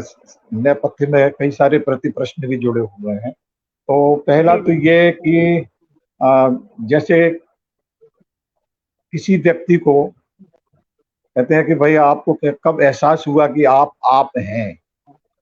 जी अपने जी जी होने का जी जब एहसास जी व्यक्ति को होता है, जब वो अपने अस्तित्व क्या से खूबसूरत बातचीत है। करता है, जब तक मेरे को मैं एक प्रसंग बताता हूँ। जैसे एक सज्जन ने मुझे अपना विजिटिंग कार्ड दिया और मैंने कहा भाई ये क्यों दे रहे हैं? बोले ये साहब ये है कि मैं क्या हूँ ये बताने के लिए दे रहे हैं। मैंने कहा बहुत भाग्यशाली है कि आप अपने को जानते। बड़े बड़े लोग यस, अपने को नहीं जान यस, पाते कि मैं क्या हूँ। आपने एक विजिटिंग कार्ड छाप कर ये घोषित कर दिया कि आप क्या हैं ये आप जानते हैं। तो ये क्षण बहुत दिव्य और अलौकिक क्षण होते हैं, जिन क्षणों में आप बहुत अपने बड़ी आप बात। को जान पाते हैं। वरना आप दुनिया को वेरी जानते हैं, दुनिया से बातचीत करते हैं, ना तो आप अपने आप से बातचीत करते हैं और ना अपने आप को जानते हैं। और अगर जानते भी हैं तो अपने उस असली जो मौलिक आपका स्वरूप है उसको नकारते रहते हैं। क्योंकि एक अंतर्नाद तो होता है जो भीतर से आपको आवाज देता है कि आप ये हैं, लेकिन आप वो नहीं मानते। तो लेकिन नहीं कुछ क्षण मानते। ऐसे आते हैं, कुछ क्षण ऐसे आते हैं, वो बड़े दिव्य और अलौकिक क्षण होते हैं जब वो व्यक्ति अपने आप से साक्षात्कार करता है। तो ये आत्म अरे वाह! साक्षात्कार जब है, आत्म अवलोकन जो है, आत्मावलोकन हम जिसे कह सकते हैं, वो करने का जिस वक्त कोई क्षण आता है तो वो क्षण कविता का क्षण होता है। तब आप जो है अरे क्या बात! अपने आप से क्या बात है बतियाते सर, हैं। क्या बात है! जो भी व्यक्ति कविता करता है तो मेरा अपना मानना है कि वो भीड़ को देखकर कविता नहीं करता। अगर वो करता है तो वो मजमेबाजी है, वो मदारी है। यस, कविता तो यस, अंतरात्मा का बहुत अच्छी संगीत बात है। है। आपके भीतर से एक संगीत निकला, उसके नाद ब्रह्म में आप जो है प्रकंपित होकर, कंपित होकर जो है अरे वाह! नाचते हैं। और उस वक्त जो है क्या बात! तमाम आपकी प्रभा मंडल में, आपके सृजन मंडल में अनेक मांगलिक ऊर्जाएं नृत्य करती हैं। तो शब्दों का वो जो क्या नृत्य बात है, है! उस नृत्य को सुनकर आप शब्दों में डाल देते हैं तो कविता हो जाती है। तो क्या ये बात है मेरा सर, अपना क्या बात मानना है! ये है कि ये क्षण आते हैं, बहुत हर खूबसूरत। व्यक्ति के जीवन में आते हैं जब आदमी अपने आप को जान पाता है। ये जो है एक संबोधि है, ये जो है हमारे अ, सिद्धार्थ को गौतम बुद्ध बना दिया। नहीं तो उससे पहले तो वो है राजकुमार हैं, लेकिन जब बुद्धत्व जी, आता जी, है, जब वो जी। चेतना आती है वाह, तो वाह! ये कविता की चेतना है। पहला प्रश्न तो मेरा उत्तर ये है। दूसरा उत्तर यह है कि अ, मेरा ये कहना है कि हर व्यक्ति बुनियादी रूप से कवि होता है। वो जी, कविता नहीं कर पाता ये अलग बात है, लेकिन कविता का आनंद तो लेता है। कविता का अगर लेता है। आनंद नहीं यस, लेगा तो फिर हम इतने सारे आयोजन और इतने लाइव कार्यक्रम क्यों कर रहे हैं? और इतने सारे लोग जो हमें सुन रहे हैं, वे हमें क्यों सुन रहे हैं? तो ये तो एक द्विपक्षीय यज्ञ है, जिस यज्ञ में जी, जो वाचन है वो भी उतना महत्वपूर्ण है जितना श्रवण। वाचन और श्रवण क्या ये बात! दो ध्रुवीय बाइपोलर प्रोसेस है। तो यस, बुद्ध ने कहा है कि जब वो बोल रहा है वो तो बोल रहा है, उसको सुनने का भी सलीका होना चाहिए। उसको उन्होंने क्या सम्यक बात है! श्रवण कहा है। सम्यक श्रवण। तो व्यक्ति बहुपठित हो बहुत अच्छी बात है, बहुश्रुत हो वो और अच्छी बात है। और हमारे वेदों में तो श्रुति जो है वेद का एक अंग है कि आप अगर अच्छा सुनते हैं तो आप परमेश्वर के नजदीक होते हैं। उन क्षणों में आपकी क्या चेतना में बात! परमात्मा प्रवाहित होता है। तो मैं ये कह रहा हूँ कि कहना और सुनना दोनों कविता के दो अंग हैं। अगर हम बहुत अच्छा कह रहे हैं लेकिन अच्छा सुनने वाले नहीं है तो हमारी कविता बेकार है। ये तो ठीक वैसे बहुत बड़ी ट्रांसमिशन बात हो है। रहा है लेकिन वो रिसीव नहीं हो रहा। जब वो रिसीव होता है, जो उसकी रिसेप्टिविटी होती है, तो वो चीज एक आकार लेती है, परिणाम में आती है। तो उसी क्षण में हमको ऐसा लगा, जैसे मैं बताऊं कि हमारे यहाँ जिस दौर में मैं छात्र था, साइंस का विद्यार्थी था हमारे यहाँ, विज्ञान के विद्यार्थी तो कविता वगैरह से थोड़ा दूर रहते हैं। लेकिन जी, मैंने जी। कविता लिखी है। मैं अपने प्राचार्य जी के पास गया, मैंने कहा सर मैं कंपटीशन में जाता हूँ, इंटर कॉलेजिएट कंपटीशन है उसमें भाग लेना चाहता हूँ, तो मुझे भी मौका दिया जाए। तो वहां से कहने लगे यार अच्छा खासा साइंटिस्ट कभी हो जाएगा, तो आप इससे अच्छा तो आर्ट्स में चले जाते। और मैंने कहा नहीं सर मैं दोनों काम करना चाहता हूँ। वो मेरा नाम सजेस्ट किया।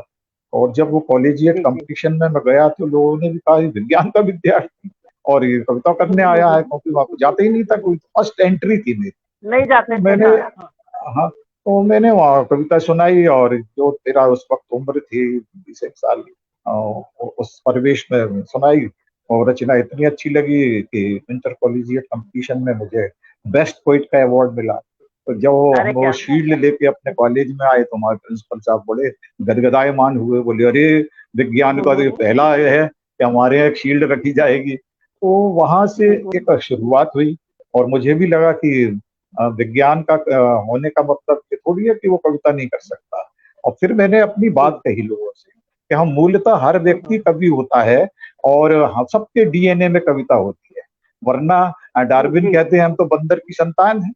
वो बंदर की संतान है, बिल्कुल हमारे बिल्कुल सारे हार्मोन्स भी बंदर जैसे हैं, हम होमोसिपियन बिल्कुल स्पीसीज के प्राणी हैं। लेकिन फिर यस बंदर और यस यस कविता में फिर बंदर और कविता में क्या है? मैं कहता हूं कि बंदर और कविता, बंदर और मनुष्य में एक कविता भर का फासला है, एक कविता भर का जी फासला जी है जी मनुष्य जी और बंदर में। मनुष्य कविता समझता है, कविता कहता है, बंदर न कविता समझता है न कहता है, इसलिए वो बंदर का क्या बात बंदर है है। सर, क्या तो बात मैं है, ये क्या कहना बात है, चाहता बहुत हूँ कि खूबसूरत। जो कविता कर रहा है सिर्फ वही कवि नहीं, जो अच्छी कविताएं सुनता है और वो भी बहुत अच्छा बहुत कवि अच्छा। होता है। वो हो सकता है बहुत अच्छा प्रोड्यूसर हो, वो सीरियल बना रहा है तो उसमें कविता की समझ नहीं होगी तो वो अच्छे गीत कैसे लेगा? वो कैसे वो कहेगा कि मैं साहिर हम्म। लुधियानवी को लेना चाहता हूँ, मैं शकील जी बदायूनी जी को लेना चाहता हूँ, मैं हजरत जी जयपुरी को लेना चाहता हूँ। उसकी सोच है ना, जी वो जानता है पोइट्री क्या हो है। जाए। वो खुद पोइट्री क्या पोइट्री नहीं है? कर रहा, लेकिन वो पोइट्री का लिटमस टेस्ट है। वो बता देता है यस कि ये यस यस। है दूध कितना है और पानी कितना है। तो पोइट वो अरे भी वाह, है। तो है। और जो बहुत अच्छी आदमी बात। उसको जब उसे संगीत में ढालता है, तो जब लता मंगेशकर अगर गीत गाती है, तो वो गीत नहीं होता, वो ऋचाएं हो जाती हैं व्यक्ति, क्योंकि वो उसमें डूब यस कर गाती हैं, वो यस, उसका अर्थ जानती डूब है। कर तो गाती क्योंकि है। उनका बिल्कुल। मन कविता का मन है। अब ए मेरे वतन के लोगों जरा आंख में भर लो पानी, जो शहीद हुए हैं उनकी जरा हम्म। याद करो कुर्बानी, मैं ऐसे बोल दूं। और एक वो जब हाँ गाती है तो जवाहरलाल नेहरू होते हैं, पूरी जी हिंदुस्तान की जी जनता रोती है। तो उनके जरूर। भीतर भी हाँ पोइट्री है। तो जब पोइट्री हम्म, पोइट्री से मिलती है, संगीतकार भी पोइट्री है। जो फिल्म अभिनेता अभिनय करता है या नृत्य कोई करता है, हम्म, भरतनाट्यम कर रही है या कुचिपुड़ी नृत्य, उस समय उसकी मुद्रा तो देखिए कितनी दैवीय होती है। वो देह के स्तर पर क्या लिखी गई बात है सर, भाषा है, वो भी भाषा है। क्या देह बात। के स्तर पर कही गई कविता है। उन क्षणों में नृत्यांगना हम्म, भी कविता को जीती है। और मेरा मानना है, मैंने बिरजू महाराज जी से बात की थी तो उन्होंने कहा था कि ये शिव का तत्व जिसके अंदर होता है वो नृत्य करता है, आहा, क्योंकि रस नटराज क्या नृत्य बात है। करते हैं। वो जब अपने डमरू से बोलते हैं तो हमारी जो 14 स्वर निकल के आए, वो उनके डमरू से निकल के हम्म, हमारी पोइट्री का, भाषा का जो विकास हुआ वो उससे होता। तो जो हम्म। शिव तत्व है वो व्यक्ति के भीतर होता है, जब वो जागृत हो जाता है तो वो कवि हो जाता है, वो संगीतकार हो जाता है, वो अभिनेता हो जाता है, वो निर्देशक हो जाता है, वो निर्माता हो जाता है। और तो और कैमरे की आंख से प्रकृति को देखता है, वो कैमरा मैन, वो फोटोग्राफर भी कवि होता है, जो लेंस की क्या आंखों से बात है, कविता को ढूंढ के लाता है। तो कविता क्या तो बात हमारे है। चारों ओर है, कवितामयी है हमारा जीवन। ये बात अलग है कि हम उसको नहीं देखते, हम दूसरी तरफ मुंह करके खड़े हुए हैं। कविता आपको बुलाती है, हर क्षण आह्वान करती है, एक मांगलिक आह्वान देती है, क्या आओ मेरे साथ आओ, तुम मनुष्य हो, 84 लाख योनियों के बाद तुम्हें जन्म मिला है, कविता के क्षणों को क्या बात है जियो। सर। यही क्षण सिर्फ तुम्हारे रह जाएंगे, बाकी क्षण सब जाया हो जाएंगे, बर्बाद हो जाएंगे। बहुत तो क्षण खूबसूरत बात, तुमने बहुत कविता के जी खूबसूरत लिए बात। वही कविता है। तो मेरा अपना ऐसा बेशक मानना है। कविता, भक्ति, एकात्म, तो जैसे कि विज्ञान हर का के भीतर देर है। मन होने के कारण मैंने ये महसूस किया कि जब मुझे दूसरी बात यह भी है कि मैं ये कभी नहीं कहता, आज तक नहीं कहता, और ये अहंकार है कि कोई कहे कि मैं कवि हूँ। कोई व्यक्ति कवि नहीं होता। मैं ये बात जी निवेदित सर, करना बहुत अच्छी चाहता बात हूँ। कही। ईश्वर ईश्वर चुन लेता है किसको, किसके अंदर कौन सा जी माध्यम कि जी इसको कवि बनाना जी है। वो उसको दुख देता है, दुख से उसका श्रृंगार करता है उसकी प्रतिभा का। तो मैं नीर भरी जी दुख की बदली वो महादेवी हो जाती है। कभी वो जी उसमें करुणा का तत्व है, कभी वो सामाजिक जो है असमानता को देखता है, सामाजिक अन्याय को देखता है, तो वो रामधारी सिंह दिनकर हो जाता है। कहता है जब तक मनुज मनुज का यह अधिकार नहीं सब होगा, शमित न होगा कोलाहल, संघर्ष नहीं कम होगा, श्वानों को मिलता दूध यहाँ बच्चे भूखे या कुलाते हैं, तो मालिक तैल फुलेलों पर पानी सा धरती भार। तो ये साथ भी हैं, कवि क्या है। बात है, तो क्या बात है। मूल तत्व है बिल्कुल। करुणा। अगर आपके भीतर करुणा यस, है तो वो करुणा जो है अलग अलग रूपांतरित होगी। कभी श्रृंगार में बिल्कुल होगी, सही, बिल्कुल सही। कभी वियोग में होगी, कभी संयोग में होगी, कभी वो अध्यात्म में होगी। तो लेकिन जो उसका मूल तत्व है, जो उसका ऋषि प्राण है कविता का, वो है करुणा। तो जिसके भीतर करुणा नहीं है, तो आप ये देखिए ना, करुणा का बीज जब जागृत होता है क्रौच वध को देखकर, हमारे जो रत्नाकर हैं वो वाल्मीकि हो जाते हैं। तो करुणा ही तो थी जी उन्होंने बिल्कुल। क्रौच वध को देख। करुणा तो और करुणा। जिनमें नहीं है वो रोज देखते हैं कसाई खाने के सामने खड़े होके सामान भी खरीदते हैं। तो असली चीज करुणा है। जी। अगर करुणा है तो आंगुली माल जो इतनी हत्याएं करता था, बुद्ध खड़े होते हैं, जी जी। उनके शब्दों का जादू ऐसा होता है कि वो करुणा जागृत हो जाती है, और आंगुली माल एक डकैत से बुद्ध का भिक्षु हो जाता है। तो करुणा बहुत जागृत सही हो बात जाए कही सर तो आपने। व्यक्ति का भी हो जाता है, ऐसा मेरा मानना है। और ये ईश्वर बहुत चाहता है सही बात, जिससे बहुत सही। उसको वो चुन लेता है। कभी तो केवल उन सुन शब्दों लेता के है। नृत्य को देखता है और उसका माध्यम बनता है। वो तो बांसुरी है, बांसुरी में संगीत थोड़ी है, संगीत तो हवा से आ रहा है। न हवा से सांस आ में रहा संगीत है न बांसुरी में संगीत है, लेकिन उन दोनों के समन्वय से संगीत निकलता है। वैसे ही जब प्रकृति से हम अपनी चेतना का साम्य करते हैं, समन्वय करते हैं, तो प्रकृति में तो संगीत ही संगीत दिख रहा है। अभी आप देखिए ना, सूर्योदय है, क्या पेंटिंग है, चित्रकार है। जी जी चित्र जी बनाएगा। जी जी। कवि है वो, जो संगीतकार है वो राग भैरवी गाएगा, राग यवतमाल गाएगा। हम्म। वो अगर लहरों को देखेगा तो लहरों में संगीत है, पक्षियों को देखिए तो उनकी चहचहाट में संगीत है, पत्ते फड़फड़ाते हैं तो उस पत्तों में संगीत है। संगीत ही संगीत तो हमारे चारों ओर है। उस संगीत को हम सुरों में ढाल दें तो वो संगीतकार है, शब्दों में डाल दें तो वो कविता है। कुल मिलाकर बिल्कुल संगीत बिल्कुल हमारे सही सर, आपने चारों, बिल्कुल सही। चारों हमें ओर हमारी दृष्टि चाहिए। प्रकृति, हमारी कुदरत, हमें दृष्टि चाहिए उसे देखने के अब लिए, मैं और इसमें हमें एक दृष्टि चाहिए प्रसंग उसे। कहना चाहूंगा। अ, चूंकि आप बहुत अच्छी गजलकारा हैं, सोनी एक्स जी, कि होता क्या है, कभी कभार हम अपनी बहुत छोटी छोटी, हाँ ऋषि सिन्हा जी नमस्कार, हमारे पटना से जुड़े हैं, बहुत अच्छे साहित्यकार। होता क्या है कि व्यक्ति अ, अपने छोटे छोटे उपलब्धियों को, कहीं कोई उसे प्रशस्ति मिल गया, प्रशस्ति पत्र ले आया या कहीं सर्टिफिकेट, तो उससे क्या है कि वो एक गलत फहमी में रहता है। उसमें क्या था कि ये तो बाहर रविन्द्रनाथ टैगोर भाई बहुत बड़े कवि तो थे ही, साथ में दार्शनिक बहुत बड़े। उनकी कविता को अगर आप कविता की तरह पढ़ेंगे तो एक अलग आनंद आएगा, लेकिन अगर दार्शनिक दृष्टि से देखेंगे तो बहुत बड़े दार्शनिक। तो वो एक बार बजरा होता हाउस बोट, उसमें बैठे बहुत संपन्न व्यक्ति थे, कविता लिखते थे, सिर्फ कविता ही लिखते थे, कविता ही जीते थे, उसे ही गाते थे, उसे ही रंगों में डालते थे। वो समग्र क्षण कविता का जीते थे, कवितामय व्यक्तित्व। तो वो जब श्याम तिवारी जी, प्रणाम करता हूँ, बहुत अच्छे नवगीतकार हमारे साथ, तो वो बजरा में बैठे हुए, हाउस बोट में बैठे हुए, शिकायरे में बैठे हुए जी मोमबत्ती जलाकर कुछ लिख रहे हैं। अचानक बहुत तेज हवा आती है और हवा में जी। उनकी मोमबत्ती बुझ जाती, मोमबत्ती बुझ बुझ जाती, जाती है। लिख रहे हैं। जी जी तो उस जमाने में लाइट वाइट होती नहीं थी और हाउस बोट में, जी जी तो जी। मोमबत्ती बुझ गई तो थोड़ा सा धुआं हुआ भी हो गया। तो बाहर आ गए, बाहर आए तो उन्होंने देखा कि कितनी अच्छी पूर्णिमा का चांद खिला हुआ है। लहरों पर अरे चांद जो वाह। है जब लहरा रहा है तो लग रहा है इसे पिघल कर हाँ, चांदनी बह रही खेल रहा है। है। हाँ, उन्होंने पत्तों पर क्या देखा बात तो उन्हें लगा जैसे पत्ते चांदी के हो गए। आसमान को देखा तो है। पूरा चांदी का दिखाई दिया। उन्होंने वही वही जहाँ बात अपने है। जब कुछ सब कुछ देखा तो उन्हें लगा कि कितना अलौकिक सौंदर्य है प्रकृति का, और मैं इससे वंचित अरे वाह। केवल इसलिए था कि मैं एक मोमबत्ती को सब कुछ समझ रहा मोमबत्ती था। के प्रकाश अगर ये में था, मोमबत्ती क्या नहीं बात है, क्या बात बुझती है। तो मैं प्रकृति का आनंद हाँ, नहीं ले सकता था। तो फिर उन्होंने कहा नहीं ये ले जो सकता था। मोमबत्ती, ये मोमबत्ती अहंकार की मोमबत्ती है।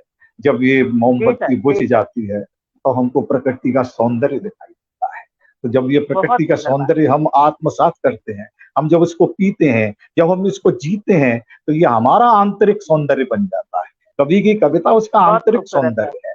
कवि कैसे उसकी यस शक्ल सर। सूरत तो भगवान ने जैसी बना दी, लेकिन कविता से मालूम बना दी। पड़ता है कितना खूबसूरत कवि है भाई, क्या कह रहा है। तो ये क्या है जो उसकी खूबसूरती है, कोई ब्यूटी पार्लर से नहीं आई, ये इसका आंतरिक जी सौंदर्य है जो कविता में घटित होता है। तो इसके लिए जरूरी है कि हम पॉजिटिव थिंकिंग रखें, हम अच्छे विचार रखें। एक अच्छे कवि के लिए सबसे बड़ी शर्त है उसका मन निर्मल होना चाहिए, क्योंकि निर्मलता की नदी में ही यश की लहरें आती हैं। जो निर्मल मन नहीं है वो कुछ भी कर सकता है, उसे बड़े से बड़ा पुरस्कार मिल जाए, लेकिन लोग कहते हैं हाँ ठीक है जुगाड़ लगा दिया, वो उसको लोक जी मान्यता नहीं जी, मिलती। बिल्कुल लेकिन बिल्कुल आप जो देख बिल्कुल। लीजिए हमारे यस। तमाम चाहे कबीर हो, बहुत अच्छी तुलसी बात कही हो, सर सूर आपने। हो, है ना, तो और मैं तो ये कहता हूँ कि अगर आपके अंदर घमंड है तो आपको लोक मान्यता नहीं मिली, और अगर आपको लोक नहीं मान्यता मिलेगी, नहीं मिली, आपकी विनम्रता किसी से भी मिलती चीज को अगर लोक मान्यता है। ये नहीं चीज मिली, सहजता अगर से, आपने सरलता किसी से का आपको अपने दिल नहीं अहम को, जीता तो आप कवि नहीं। बहुत बड़ी बात है, अपने कोई उपलब्धि अपने आपके लिए मायने नहीं रखती। कोई बात, अपने अहंकार को पिघलाना ही कला से जुड़ना है। कला धर्मिता का पहला नियम जी, है कि नम्र होना। आप जो है अपने अहंकार को, और यही बात पर मैं कहता हूं कि ये अध्यात्म की ओर कविता चली जाती है, और इसलिए कविता जी, बिल्कुल। आध्यात्मिक भी है। और जब हम समाज को देखकर कविता लिखते हैं और परिवेश पर हम प्रहार करना चाहते हैं, उसकी शल्य चिकित्सा करना चाहते हैं, हम उसको सजाना जी सर, संवारना चाहते हैं, तो वो विज्ञान हो जाती है। इसलिए विज्ञान बहुत और खूब सर। अध्यात्म दोनों जो है कविता के साथ जुड़े हुए हैं। ये दोनों चीजें ऐसा है जैसे चंबक के दो ध्रुव होते हैं, दक्षिण ध्रुव और जी उत्तर सर, जी ध्रुव, sir. North pole and south pole. अगर एक पोल हट जाएगा तो उसमें चुंबकत्व नहीं रहेगा। जरूरी है कि दोनों पोल हों। तो जो कवि होता है वो वैज्ञानिक भी होता है, आध्यात्मिक भी होता है। तो अध्यात्म और विज्ञान के दो ध्रुवों के बीच में जो डायनेमिक इक्विलिब्रियम का जो मध्य बिंदु आता है, वहां कविता, कला, संगीत, नृत्य करता है। क्या बात है तो सर, हम क्या उस बात है, डायनेमिक क्या बात है। इक्विलिब्रियम, और इसको ही बहुत बुद्ध अच्छी ने, बात सर। इसको ये जो है हमारे श्री कृष्ण भगवान ने साक्षी भाव कहा है कि न हम उत्तर ध्रुव की ओर जा रहे हैं, न हम दक्षिण ध्रुव की ओर जा रहे हैं, हमारे कारण ही ये दोनों ध्रुव हैं जहां हम खड़े हैं। ये साक्षी भाव है, हम दोनों को देख रहे हैं और लिख रहे हैं। तो मैं ये बात भी कहता हूँ, जो बहुत हमारे अच्छी बात सर, रचनाकार हैं, बहुत अच्छी बात। हमारे रचनाकार हैं ना, वो कभी लेफ्ट की बात करते हैं, कभी राइट की बात करते हैं। मेरा अपना मानना ये है कि कभी ना लेफ्ट होता है ना राइट होता है। लेफ्ट राइट करने के लिए तो मिलिट्री में जाना चाहिए, कविता में जाने की क्या जरूरत जी, जी, जी, जी। है? कभी तो कभी होता है, उसका जब मन आता है तो वो लेफ्ट की बात करता है, जब उसका मन आता है तो वो राइट की बात करता है। और लेफ्ट और राइट है क्या? जब वो मध्य बिंदु पर खड़ा है तो लेफ्ट और राइट तो उसके सापेक्ष हैं। अगर वो नहीं होगा तो ना लेफ्ट होगा ना राइट होगा, ना नया होगा सर ना वही पुराना बात मध्य होगा, बिंदु ना की। बाहर होगा ना भीतर होगा। अगर भाई बाहर है तो फिर भीतर भी तो होगा, तभी तो बाहर है। भीतर है तो इसका मतलब कोई चीज बाहर भी है। कोई चीज नई है तो बहुत कोई बड़ी चीज बात सर पुरानी आप होगी, कह रहे तभी तो वो नई है। तो जो सापेक्ष बिंदु है चिंतन का, वो कविता है, वो कला का बिंदु है, वो कला धर्मता है। और वहीं खड़े होकर हमें बहुत ईमानदारी से श्री कृष्ण की गीता के साक्षी भाव की तरह सब कुछ देखना चाहिए। प्रकृति भी हमसे हैं। यही बहुत अच्छी कहती है। बात सर, हम अपनी प्रार्थनाओं में बहुत बड़ी चाहते बात हैं, सर। हम अपनी प्रार्थनाओं में चाहते हैं कि हम जो चाहते हैं प्रकृति वैसी हो जाए। अरे भाई, आपकी हैसियत क्या है? आप प्रकृति को कैसे संचालित करेंगे?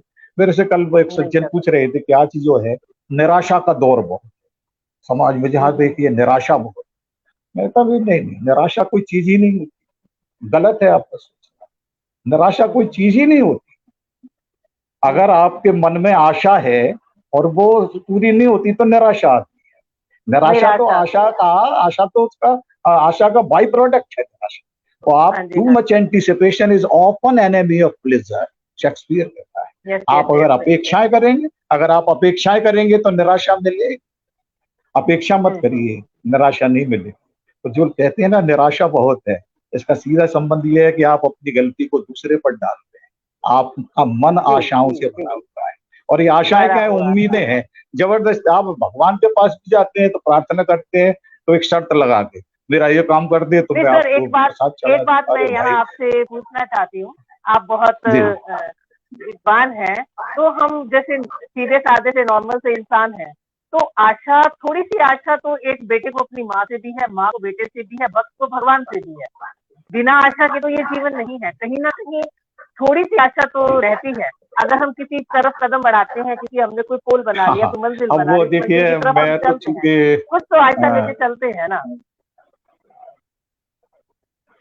मैंने चूंकि थोड़ा बहुत चतुर्वेदी हूँ, मैं वेदों का भी अध्ययन किया है, जी, तो जी। उसमें निघंटु एक हाँ जी, होता है, मतलब इसीलिए मेरे शब्दों मेरे की मन में ये एक उत्पत्ति से सवाल उसका आया अर्थ आपके होता लिए। है। आपने जो प्रश्न पूछा, वो कि कहीं ना कहीं तो एक वो होता है, वो आशा नहीं है, वो आस्था जी, जी, है। जी। अच्छा, आस्था है। जी, जो आस्था है जी, जी, वो सेलेबल नहीं है। आस्था है तो है, जैसे जी, माँ की अपने बच्चे से है। बच्चे के लिए वो कोई शर्त थोड़ी लगाती है, उसकी आस्था है। तो जब नहीं आप रखती है। ईश्वर के हाँ, प्रति आस्था रखते हैं तो आशा नहीं जी, रखते। इसी को कहा है जी। निष्काम कर्मण्येव अरे, अधिकारस्ते मां फलेषु कदाचन। सब कुछ निर्धारित अरे है वाह! ऊपर से। आपका फल भी जी, जी, जी, निर्धारित है, आपका कर्म भी निर्धारित है। आपने जबरदस्ती जी, जी, अपना एक जी। टाइम टेबल बना दिया। आप टीचर हैं, आप प्रिंसिपल हैं, आपको मालूम है कि सक्सेना साहब को साइंस पढ़ानी है और चतुर्वेदी जी को संस्कृत पढ़ानी है। अब वे दोनों आके आपसे कह रहे हैं नहीं मैडम इस टाइम टेबल बदल दीजिए, हम साइंस पढ़ाएंगे और ये जो है फिजिक्स पढ़ाएंगे। तो आपको क्या नहीं होगा, पढ़ा आप नाराज हो सकते। जाएंगे कि मेरी व्यवस्था में दखल दे रहा है। तो ईश्वर ने सारी बिल्कुल, व्यवस्था बना दी है, सब कुछ पूर्व निर्धारित है, तो प्री डेस्टाइन क्या है। बात है। आप अपना टाइम टेबल जब लेकर जाते हैं तो जो एक स्टाफ में कटुता होती है वही आप में और ईश्वर में हो जाती है, पर आप ईश्वर से दूर हो जाते हैं क्योंकि आप अपनी शर्तें लेके जा रहे हैं, ईश्वर ने आपके लिए तय कर रखा है क्या देना है।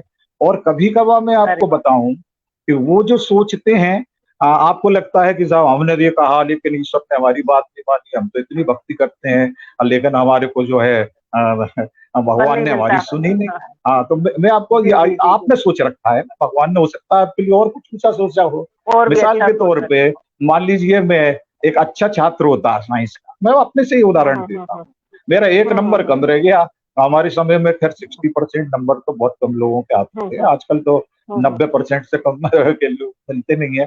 हमारे समय में 60%, 65% आना बहुत बड़ी बात होती थी। लोग 28 28+5 प्रमोशन जो है उसको ग्रेस देके आया जाता था। 33 नंबर आ गए, 45 नंबर आ गए, सेकंड डिवीजन आ गए, फर्स्ट डिवीजन आ गई, बहुत हो गया डिस्टिंक्शन। तो मान लीजिए मेरी डिस्टिंक्शन आ जाती, मैं एक डॉक्टर हो जाता, तो हो सकता है मैं बहुत बड़ा डॉक्टर होता, लेकिन ईश्वर को तो मेरे से कविता करानी थी। तो अब मैं उस क्षण मैंने सोचा हो कि हो सकता है भाई मैं डॉक्टर ही नहीं बन पाया, ईश्वर ने मेरे को ये नहीं किया वो नहीं किया, तो लेकिन उन्होंने सोच रखा था। अब तो हजारों डॉक्टर्स होंगे लेकिन सुरेश निगरव तो एक ही है ना, तो उन्होंने मेरे लिए कुछ अलग सोच रखा था। तो आप भगवान सबके लिए कुछ ना कुछ सोच रखता है, आप उस पर विश्वास करिए।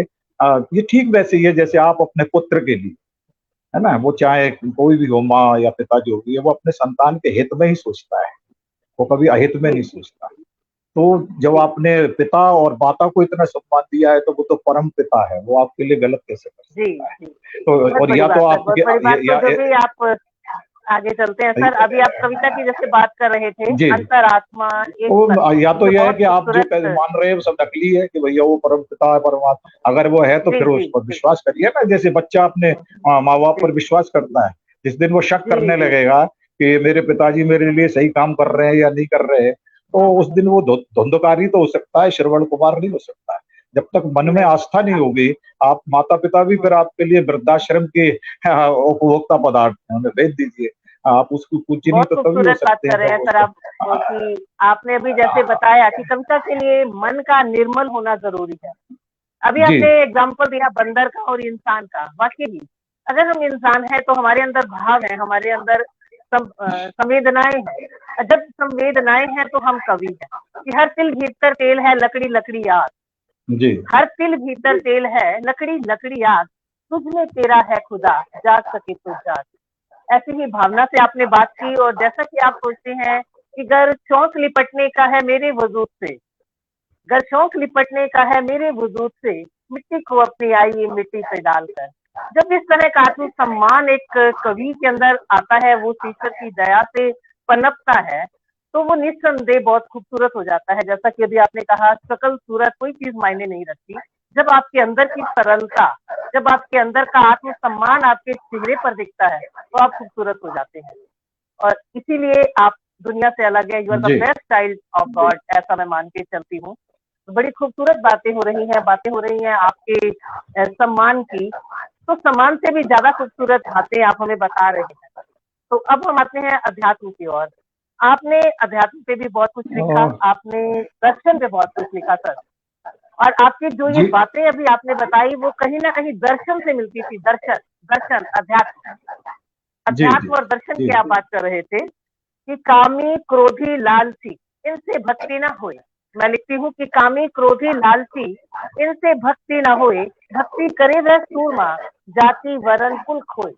भक्ति करे वह सूरमा जाति वरण कुल खोए। और साथ ही साथ हमारे जो दर्शक लोग हैं वो आपसे कुछ सुनना भी चाहते हैं, तो आप हमें कुछ सुनाइए भी और अपने दर्शन के बारे में भी हमें कुछ बताइए सर। हम आपसे और जानना चाहते हैं। मैंने पहले भी निवेदन किया और अभी भी कह रहा हूं कि जी ये सर। जो दर्शन की जो बात है, जी सर। ये अब मतलब बहुत सारी चीजें हैं। जैसे लोग कहते हैं कि साहब हमारे बड़े शायरों ने भी लिखा कि मौत है ना मुकर्रर है एक दिन सबके लिए, जी फिर रात जी भर जी नींद जी तो नहीं जी आती, या जी और तमाम लोग लिखते हैं कि वही मृत्यु होनी है, मृत्यु तो एक दिन आएगी, हम्म या हम्म। यमराज के दूत आएंगे, ये वो।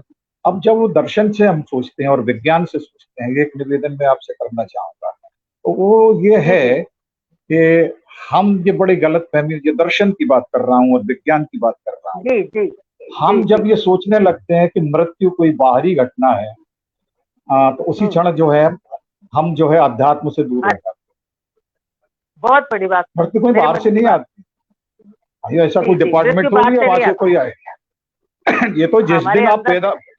जिस दिन आप पैदा हुए हैं, जन्म के साथ ही मृत्यु चल रही है। मृत्यु कोई इवेंट नहीं है, जी मृत्यु जी एक जी। प्रोसेस है। मृत्यु एक प्रोसेस यस। है, एक पद्धति है। जैसे जीवन है वैसे मृत्यु भी है। आप धीरे धीरे बढ़ रहे हैं, आप बच्चे से बड़े हो रहे हैं, किशोर हो रहे हैं, फिर जवान हो रहे हैं, फिर बूढ़े हो रहे हैं। तो ठीक आपके साथ मृत्यु भी चल रही है। जैसे दो करंट चलते हैं हमारे, नेगेटिव और पॉजिटिव, दोनों जब चलते हैं तभी प्रकाश होता है। तो जीवन भी चल जी रहा जी। है, साथ में समानांतर मृत्यु भी चल रही है। ये थोड़े कि आज अरे वाह। उसकी मौत आ जाएगी, मौत तो अड़चन आ रही है। हम अभी आपसे बात कर रहे हैं, एक हम्म। घंटे बाद हम वो नहीं रहेंगे जो हम हैं। एक नहीं, घंटे हम मर चुके हैं, बिल्कुल सर, बिल्कुल हमारी सर, मृत्यु तो बिल्कुल हमारे साथ बिल्कुल, चल रही एक है, घंटा हमारे हम मर साथ। चुके तो जब हम ये मानकर चलते हैं कि मृत्यु वो आएगी, तो ये मानकर चलते हैं कि कोई चीज है जो बाहर से आएगी। हम ये कहते हैं कि हैं। मृत्यु बाहर से नहीं आएगी, वो तो आपके भीतर ही है और वो आपके साथ चल रही है। जिस दिन उसका प्रोसेस पूरा हो जाएगा, उस दिन जीवन का प्रोसेस समाप्त हो जाएगा, मृत्यु का लेकिन ये दोनों समानांतर चल रहे हैं। अगर आजीवन नहीं होगा तो मृत्यु कहाँ से होगी? मरने के लिए जिंदा रहना भी तो शर्त है, और जिंदा रहने के लिए जरूरी है, मृत्यु लोक में यस मरना भी शर्त। यस। तो ये मैं कहना अरे वाह। चाहता हूँ कि दर्शन ये कहता है कि हम इस हम्म बात को माने कि मृत्यु बाहर नहीं है, क्रोध बाहर नहीं हम्म। है, कोई भी चीज बाहर नहीं है, सब चीज है। लोग कहते हैं उसने मेरी इंसल्ट कर दी। अरे भाई, उसने इंसल्ट कर दी, तो आपने उसको स्वीकार कर लिया ना, इसलिए इंसल्ट कर दी। जी अगर आप जी उसकी जी। उसको नकार दे तो आपकी इंसल्ट कर ही नहीं सकता। बस ये मैं लास्ट बात कह देता हूँ कि हमारे चाइना में एक बहुत बड़े दार्शनिक हुए लाओ त्से।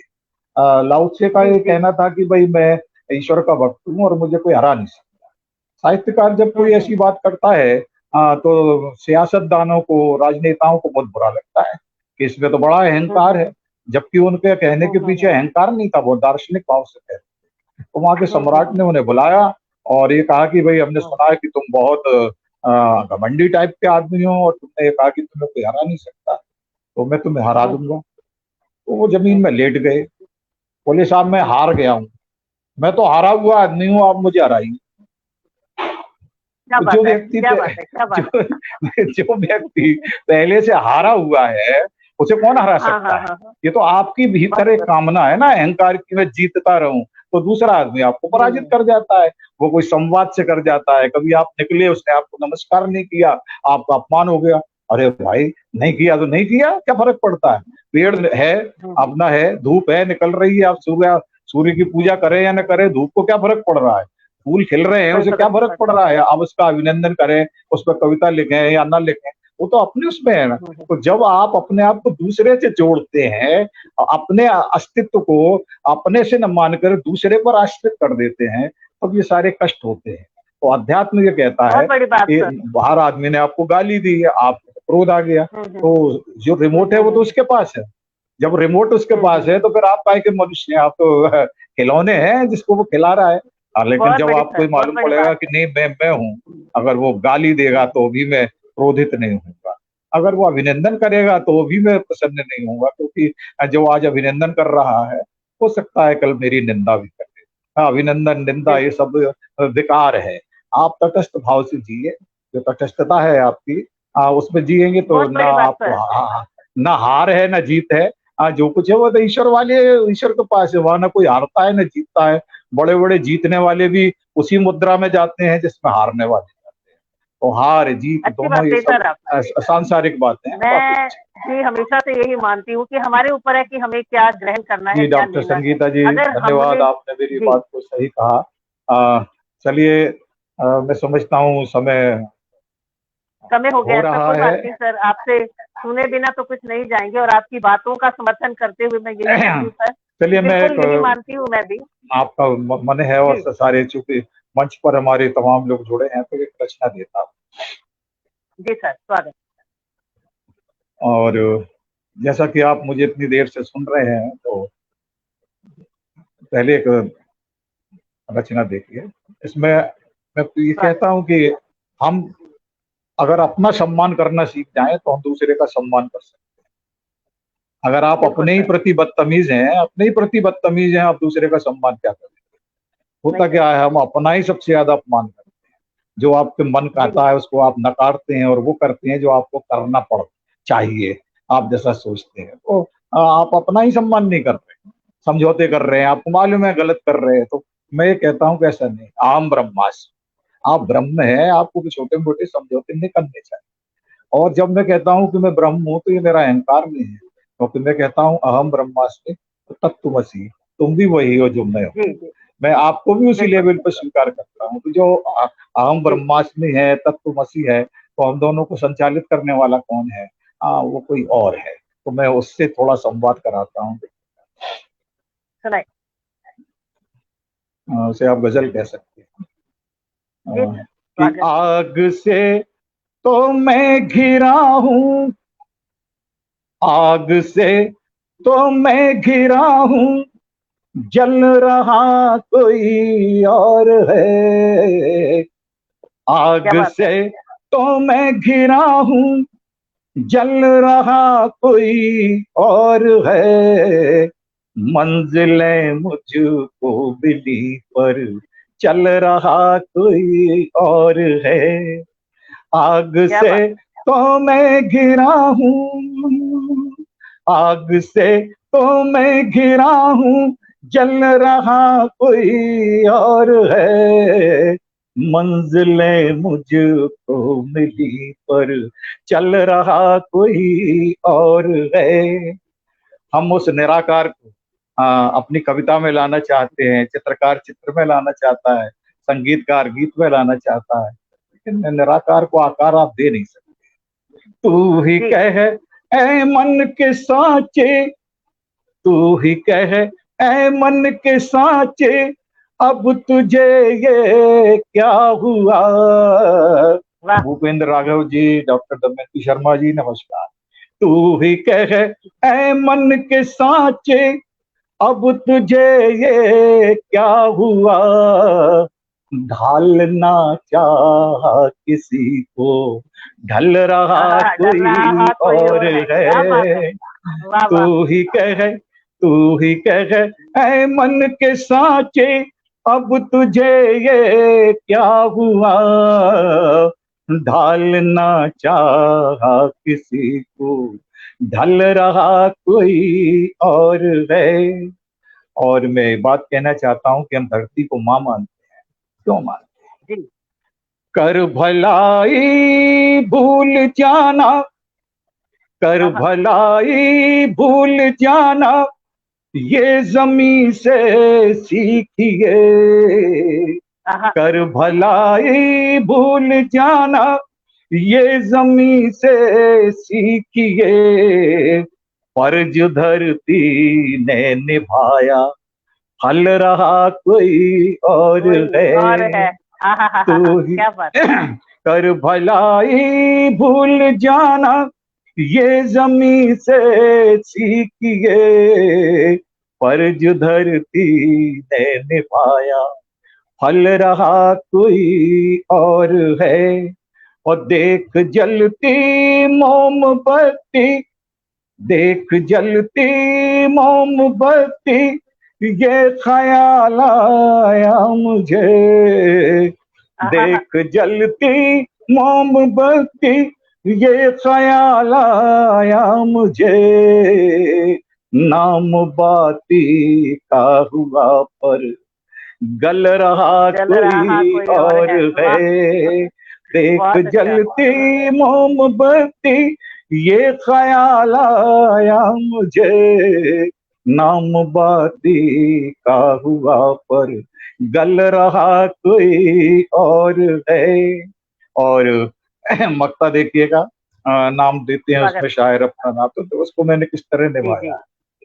आती जाती सांस की हलचल मुझसे ये कहा, आती जाती सांस की हलचल मुझसे ये कहा, आती जाती सांस की हलचल मुझसे ये कहा, जिस्म तो नीरव है जिसमें पल रहा कोई और है।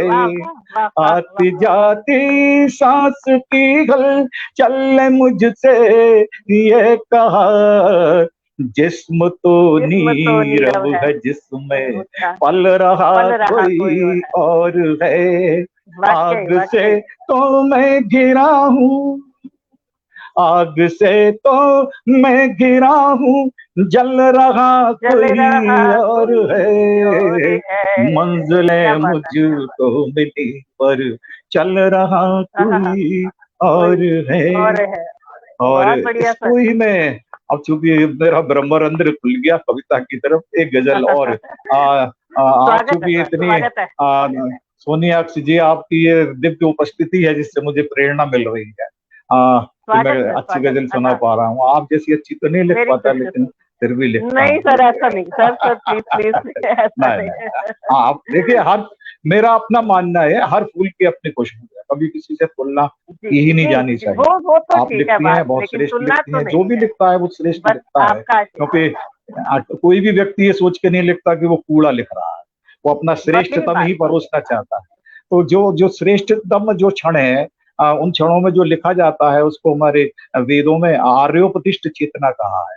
जब व्यक्ति उच्चतम संभावनाओं के बिंदु पर टहलकदमी करता है तो वो आर्य होता है, ये आर्य चेतना है। तो मैं एक रचना और देना चाहता हूँ, ब्रह्मरंध्र खुल गया तो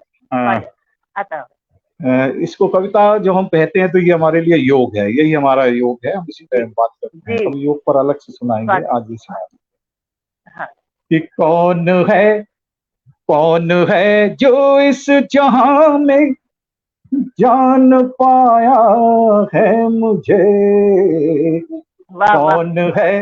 कौन है जो इस जहां में जान पाया है मुझे, शुक्रिया नगमा जो तूने रोज गाया है मुझे। कौन है जो इस जहां में जान पाया है मुझे, शुक्रिया नगमा जो तूने रोज गाया है मुझे। डूबता हूँ, मेडिटेशन है, पोइट्री, आदमी भीतर की यात्रा करता है। डूबता हूँ रोज खुद में, तुम तलाशोगे कहाँ। डूबता हूँ रोज खुद में, तुम तलाशोगे कहाँ। दिल बेचारा खुद कहाँ ये ढूंढ पाया है मुझे। डूबता हूँ रोज खुद में, तुम तलाशोगे कहाँ। दिल बेचारा खुद कहाँ ये ढूंढ पाया है मुझे। एक शेर देखेगा, सारे सुनने वाले इतने अदीब हैं, इतने अच्छे साहित्यकार हैं, उनके चरणों में निवेदित करता हूँ, शेर हो गया। और इसने मुझे बहुत कीर्ति दी, मकबूलियत दी। मैं बाद में जाता हूँ, मेरा शेर पहले पहुंच जाता है। अगर शेर है तो देखेगा।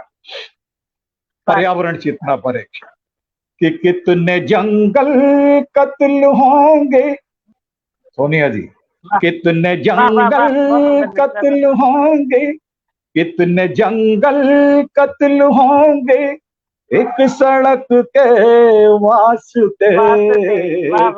कितने जंगल कत्ल होंगे एक सड़क के वास्ते। कितने जंगल कत्ल होंगे एक सड़क के वास्ते। एक उखड़े पेड़ ने बेहद रुलाया है मुझे। कितने जंगल कत्ल होंगे एक सड़क के वास्ते, एक उखड़े पेड़ ने बेहद रुलाया है मुझे। आंसू पर आंसू की केमिस्ट्री दे रहा हूं, देखिएगा। कि आग है पानी के घर में, आग है पानी के घर में, आग है पानी के घर में, आंसुओं की शक्ल में। आग है पानी के घर में, आंसुओं की शक्ल में। इसकी मीठी आँच ने पल पल जलाया है मुझे। इसकी मीठी आँच ने, आग है पानी के घर में, आंसुओं की शक्ल में। इसकी मीठी आँच ने पल पल जलाया है मुझे। और मैं अंधेरों से लड़ा हूँ, स्वाभिमान एक रचनाकार का। मैं अंधेरों से लड़ा हूँ उम्र भर एक शान से। मैं अंधेरों से लड़ा हूँ उम्र भर एक शान से। और ये किस्मत की सूरज ने बुझाया है मुझे। मैं अंधेरों से लड़ा हूँ उम्र भर एक शान से, और ये किस्मत की सूरज ने बुझाया है मुझे। और गजल में एक शेर कह रहा हूँ कि हमारा जीवन पंचभूत के तत्व अग्नि जल वायु प्रकाश है, उसको एक शेर में कहता हूँ। क्या है जीवन और क्या है मृत्यु? कि उसने कुछ मिट्टी उठाई, उसने कुछ मिट्टी उठाई और हवा में फेंक दी। उसने कुछ मिट्टी उठाई और हवा में फेंक दी। जिंदगी का फलसफा ऐसे बताया है मुझे। उसने कुछ मिट्टी उठाई और हवा में फेंक दी। जिंदगी का फलसफा ऐसे बताया है मुझे। और फिर मैंने जहां से बात शुरू की थी अपने आज के इस कार्यक्रम की, कि हम तो सिर्फ माध्यम है, सब ईश्वर की कृपा होती है। ईश्वर चाहता है तो कविता होती है, वरना नहीं होती है। और ईश्वर चाहता है तो हम बहुत कुछ कर जाते हैं। तो कविता के लिए हमारे यहाँ कहा गया है कि ऋषि मंत्रार दृष्टा, ऋषि तो केवल नृत्य देखता है शब्दों का। और इस्लाम में भी कहा है कि नाजिल होती है ऊपर से कोई चीज, है ना। कुरान आई है, जो भी आई, ये सब रूहानी किताबें। तो मैं बात कहता हूँ कि लफ्ज कुछ उतरे फलक से, लफ्ज कुछ उतरे फलक से और गजल में सो गए। लफ्ज कुछ उतरे फलक से और गजल में सो गए। कैसी है ये नींद की जिसने जगाया है मुझे। योग निद्रा। लफ्ज कुछ उतरे फलक से और गजल में सो गए। कैसी है ये नींद की जिसने जगाया है मुझे। डूबता हूँ रोज खुद में, तुम तलाशोगे कहाँ। दिल बेचारा खुद कहाँ ये ढूंढ पाया है मुझे। सुरेश फौजदार जी, मुझे विकास दिखाई देने लगे हैं। इसका मतलब सबका साथ सबका विकास का क्षण आ गया है। विकास जी मुझे दिखाई दे रहे हैं। अब हमें डरना पड़ेगा। अब हमारा घर से जाने का समय आ गया है। नहीं सर, सुनने का मतलब ये मत समझिए सर, मेरा मतलब सोनिया मैम भी एक आध तो मुक्त तो पढ़ेंगी। क्या हुआ कि मुझे लगा कि मतलब थोड़ा आप लोग को सुने थे श्रोता बन के, लेकिन जब मंच साझा करने का मौका नहीं मिला, लेकिन ऑनलाइन स्क्रीन पे भी बगल रहेंगे, थोड़ा सा अंदर से लगेगा कि मैं भी कवियों की श्रेणी में आता हूँ। बहुत तो आप भी खूबसूरत सुना। सर, मजा आ गया सुन के, आपको सुन के, आपके साथ सानिध्य रख के बहुत आनंद आया। जैसे मैं सोच कर आई थी, जी मैंने आपको पहले भी सुना है, और समय उससे कितना है ज्यादा अच्छा देखिए लगा ना। मुझे।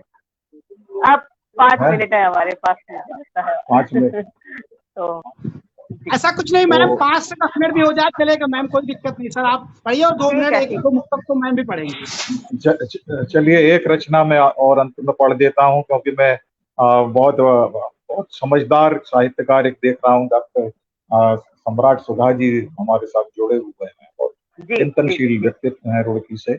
उन्हें प्रणाम स्वागत करता है, हूँ। स्वागत है सुरेश सर, फौजदार जी, देखिए एक रचना, स्वागत है, स्वागत। ये वैज्ञानिक मन की रचना है और इसमें मैंने कुछ प्रतीक लाए हैं जो कि विज्ञान में रहे हैं, लेकिन उन्हें गीत में ढालने की कोशिश की है। स्वागत है कि पोटेशियम दिन हुए रात सोडियम, पोटेशियम दिन हुए रात सोडियम, देखो फिर भी गीत लिखते हैं हम। सोडियम बड़ा क्या बात हाईली है। इनफ्लेमेबल होता है, बाहर निकालें Yes, sir. ऑक्सीजन से संपर्क करता है, जल जाता है।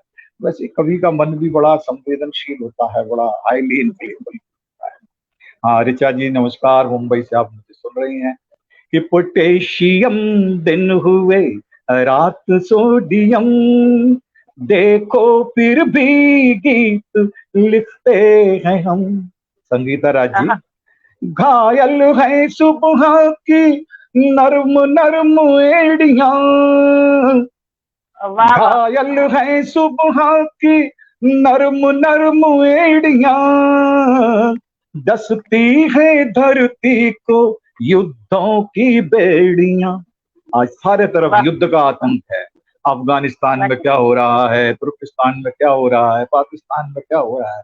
बात कहता हूं कि घायल है सुबह की नर्म नर्म एड़ियां, डसती है धरती को युद्धों की बेड़ियां, बारूद सांसों में आज गया जम, बारूद सांसों में, बारूद सांसों में आज गया जम, देखो फिर भी गीत लिखते हैं हम। पोटेशियम दिन हुए रात सोडियम, देखो फिर भी गीत लिखते हैं हम। युद्ध का व्याकरण क्या है, मनोविज्ञान क्या है? कि कारक है हिंसा, कारक है हिंसा, सोनिया जी सुनिएगा, कि कारक है हिंसा, युद्ध है करण, कारक है हिंसा, कारक है हिंसा, युद्ध है करण, हारती है जिंदगी जीतता मरण, कारक है हिंसा, युद्ध है करण, हारती है जिंदगी जीतता मरण, गांधी के सपनों की आंख हुई नम, गांधी के सपनों की आंख हुई नम, देखो फिर भी गीत लिखते हैं हम। रमेश यादव जी सुनिएगा मैं क्या कहता हूँ। एक हमारे ऑस्कर वाइल्ड हुए, बहुत नोबेल अवार्ड विनर नॉवेलिस्ट, उन्होंने सोचा कि जब द्वितीय विश्व युद्ध में हिरोशिमा नागासाकी में जो बम पटके गए और उससे जो विभीषिका आई, तमाम सालों तक लोगों के शरीर पर त्वचा नहीं रही, तो ऐसे समय पर अगर अब थर्ड वर्ल्ड वॉर होगा तो अब तो बहुत वो तो बच्चे बम थे, अब तो उनके ग्रैंडफादर आ गए, उससे बड़ा पावरफुल बम आ गया है, तो मनुष्यता कैसी होगी, ये सोचकर वो अवसाद में चले गए और उन्होंने आत्महत्या कर ली। तो मैं कहना चाहता हूँ कि जाए ना झुलस कहीं प्यार के नमन, जाए ना झुलस कहीं प्यार के नमन, कुंठित ना हो जाए मंत्र और हवन, जाए ना झुलस कहीं प्यार के नमन, कुंठित ना हो जाए मंत्र और हवन। अट्टहास करता है, अट्टहास करता है वहशी सायम। अट्टहास करता है वहशी सायम। देखो फिर भी गीत लिखते हैं हम। पोटेशियम दिन हुए रात सोडियम। देखो फिर भी गीत लिखते हैं हम। देखो फिर भी गीत लिखते हैं हम। मैंने अध्यात्म पर भी बहुत सुना दी, खूबसूरत सर, विज्ञान पर बहुत भी सुना दी। खूबसूरत, बहुत हाँ, खूबसूरत, बहुत खूबसूरत सुनाया सर, मजा आ गया सुन के। और मेहरा साहब जी हमारे फरमाइश आ सुन रही है रहे हैं भोपाल दर्शक। से। हाँ जी जी, हाँ जी जी सर, सबका बहुत बहुत स्वागत और जी। अभिनंदन है आपके चरणों में सर। संदीप आया आपके जी, क्या कह रही हैं आप? आशीर्वाद से लेके आपका सरीखे लेके सर, एक मतला और दो शेर मैं भी कहना चाहती हूँ, लोग सुन रहे हैं हाँ, काफी नीचे से। इरशाद तो जी, इरशाद इरशाद, आपका स्वागतम। आपका आशीर्वाद और आपका स्नेह आपके चरणों में। आपके लिए ही कहती हूँ कि अपनी रंगत, अपनी सांसें, अपना लहजा जीना है। अपनी रंगत, अपनी सांसें, वाह अपना वाह लहजा वाह। जीना है। माटी में रहकर माटी को जर्रा जर्रा जीना है। माटी में रहकर माटी को जर्रा जर्रा जीना है। और कहती हूँ कि अपनी अपनी आंखें सबकी, अपनी अपनी आंखें सबकी, अपने अपने आंसू हैं। अपनी अपनी आंखें सबकी, अपने अपने आंसू हैं। किसके गम की धूप में किसको साया साया जीना है। किसके गम की धूप में किसको साया साया जीना है। और मेरे मन का शेर कि उसके नाम की मैं है, उसके नाम वाह की मैं है तो वाह फिर वाह। साकी जाम लबालब भर। उसके नाम की मैं है तो फिर साकी जाम लबालब भर। चुस्की चुस्की पी कर मुझको कतरा कतरा जीना है। चुस्की चुस्की पी कर मुझको कतरा कतरा जीना है। चुस्की चुस्की पी कर मुझको कतरा कतरा जीना है। और एक मतला और दो शेर यूं भी कि मैं ऐसी बूंद हूँ, मैं ऐसी बूंद हूँ, मैं ऐसी बूंद हूँ छूकर जिसे बादल महकता है। मैं ऐसी बूंद हूँ छूकर जिसे बादल महकता है। समुंदर मेरी खातिर अपने सूखे होठ रखता है। समुंदर मेरी खातिर अपने सूखे होठ रखता है। और सलीके से हर एक ख्वाहिश की मैंने परवरिश की है। सलीके से हर एक ख्वाहिश की मैंने परवरिश की है। मुकद्दर एड़ियां मेरी लकीरों में रगड़ता है। मुकद्दर एड़ियां मेरी लकीरों में रगड़ता है। और कभी जब रात को जख्मी किया करती है तन्हाई, कभी जब रात को जख्मी किया करती है तन्हाई, तसल्ली कर बदन से सब्र का मरहम पिघलता है। तसल्ली कर बदन से सब्र का मरहम पिघलता है। और एक मतलब और दो शेर यूं ही, पूरी गजल मैं नहीं कह रही। इस सलीके से बहुत हमने हमारे गम संभाले हैं। वाह। सलीके से बहुत हमने हमारे गम संभाले हैं। हमारे दिल नशी एहसास के तेवर निराले हैं। हमारे दिल नशी एहसास के तेवर निराले हैं। निगाहों से खरोचो मत, आपकी नजर करती हूँ सर की निगाहों से खरोचो मत, बहुत तकलीफ होती है। निगाहों से खरोचो मत, बहुत तकलीफ होती है। समझते क्यों हो जिस्मानी हमारे दिल के छाले हैं। समझते क्यों हो जिस्मानी हमारे दिल के छाले हैं। समझते क्यों हो जिस्मानी हमारे दिल के छाले हैं। और एक मतला और एक शेर यूं भी कि कत्ल करके भी वो कहती हैं हुआ कुछ भी नहीं। कत्ल करके भी वो कहते हैं हुआ कुछ भी नहीं। ऐसी मासूम निगाहों की सजा कुछ भी नहीं। ऐसी मासूम निगाहों की सजा कुछ भी नहीं। तेरी यादें, तेरे सपने, तेरी खुशबू शब भर। तेरी यादें, तेरे सपने, तेरी खुशबू शब भर। रूबरू सब थे, रूबरू सब थे, मगर मैंने छुआ कुछ भी नहीं। रूबरू सब थे, मगर मैंने छुआ कुछ भी नहीं। रूबरू सब वाह थे, मगर मैंने छुआ कुछ भी नहीं। आपका बहुत बहुत शुक्रिया सर। और जितने भी लोग हमारे साथ जुड़े रहे अंत तक, देवेंद्र कुमार पाठक जी, अनामिका सिंह रविंदर जी, दिनेश दवे जी, मनमोहन जी, शायर वजीर मंकारी जी, डॉक्टर संगीता राज जी, अनामिका सिंह अम्बल जी, दिनेश दवे जी, देवेंद्र कुमार पाठक जी, जिनका नाम मैं नहीं भी ले पाई, आप सभी का तहे दिल से इसमें अभिनंदन, तहे दिल से विनोद शुक्रिया। प्रकाश जी सबकी भी तरफ से हम लोगों को नमस्कार कर रहे थे। बहुत अच्छे। शोभा त्रिपाठी जी बहुत बहुत नमस्कार हमारे सर साथ जी। हाँ जी। विनोद। शोभा और त्रिपाठी जी। सुरेश चौधरी जी हमारे साथ कलकत्ता से जुड़े हुए हैं, वो भी जी, सुरेश हमें देख चौधरी रहे जी हैं। भी डॉक्टर कलकत्ता से संगीता जुड़े राज हैं, हैं। आपका भी स्वागत है। हाँ, जो मुझे दिखाई जी दे रहे हैं, मैं भी उनको नमस्कार कर रहा हूँ, जी, क्योंकि मुझे भी काफी बेशक जरूरी प्रणाम में बहुत शक्ति होती है। प्रणाम करना चाहिए। अभिवादन जो है बहुत शक्ति, आ, बिल्कुल आशीर्वाद बिल्कुल देता है। वो आशीर्वाद चाहिए, दुआएं चाहिए। जितने लोग सुन रहे हैं, मैं बिल्कुल सही। अपनी तरफ से भी सबसे ज्यादा तो सोनिया अक्सर जी का आभारी हूँ कि उन्होंने मेरे जैसे नाचीज व्यक्ति का इंटरव्यू लेने के काबिल मुझे समझा। अरे सर और मैं ये बात इसलिए कह रहा हूँ कि हमने एक परंपरा डाली है, और मैं स्वयं उस परंपरा का मतलब एक भाग्यशाली हस्ताक्षर हूँ कि आचार्य रजनीश जी, ओशो रजनीश जिन्हें कहते हैं, ओशो की मैंने पुस्तकों की जी भूमिकाएं लिखी। तो उनके यश के आगे तो मैं कुछ जी नहीं हूँ, लेकिन उन्होंने जी ये मुझे मौका दिया। तो मैं समझता हूँ कि आचार्य निशांत केतु जी ने मुझसे अपनी पुस्तक की भूमिका लिखाई, बशीर बद्र जी ने मेरे से वो लिखवाया। तो ये एक परंपरा है। अमृता प्रीतम जी किसी भी नए आर्टिस्ट से अपनी भूमिका लिखवा लेती थी। तो जी इसमें बड़ा छोटा कुछ होता ही नहीं है, सबसे कुछ बड़ी नहीं बात होता यह है। तो आप ने मुझे इस लायक समझा, तो मैं इसके लिए आपका आभार व्यक्त करता हूँ।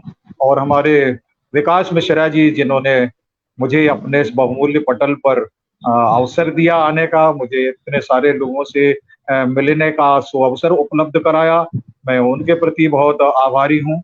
और अखिल भारतीय काव्य मंच मुंबई के सारे लोग जो इससे जुड़े हुए हैं, डॉक्टर संगीता राज जी, प्रोफेसर अंजनी द्विवेदी जी, और शुभा सचान जी, सबके प्रति अपनी तरफ से आभार व्यक्त करता हूँ। और जितने लोगों ने मुझे सुना, उन सबकी दिव्य चेतना को प्रणाम करते हुए मैं अपनी ओर से आज सबसे विदा लेना चाहूंगा।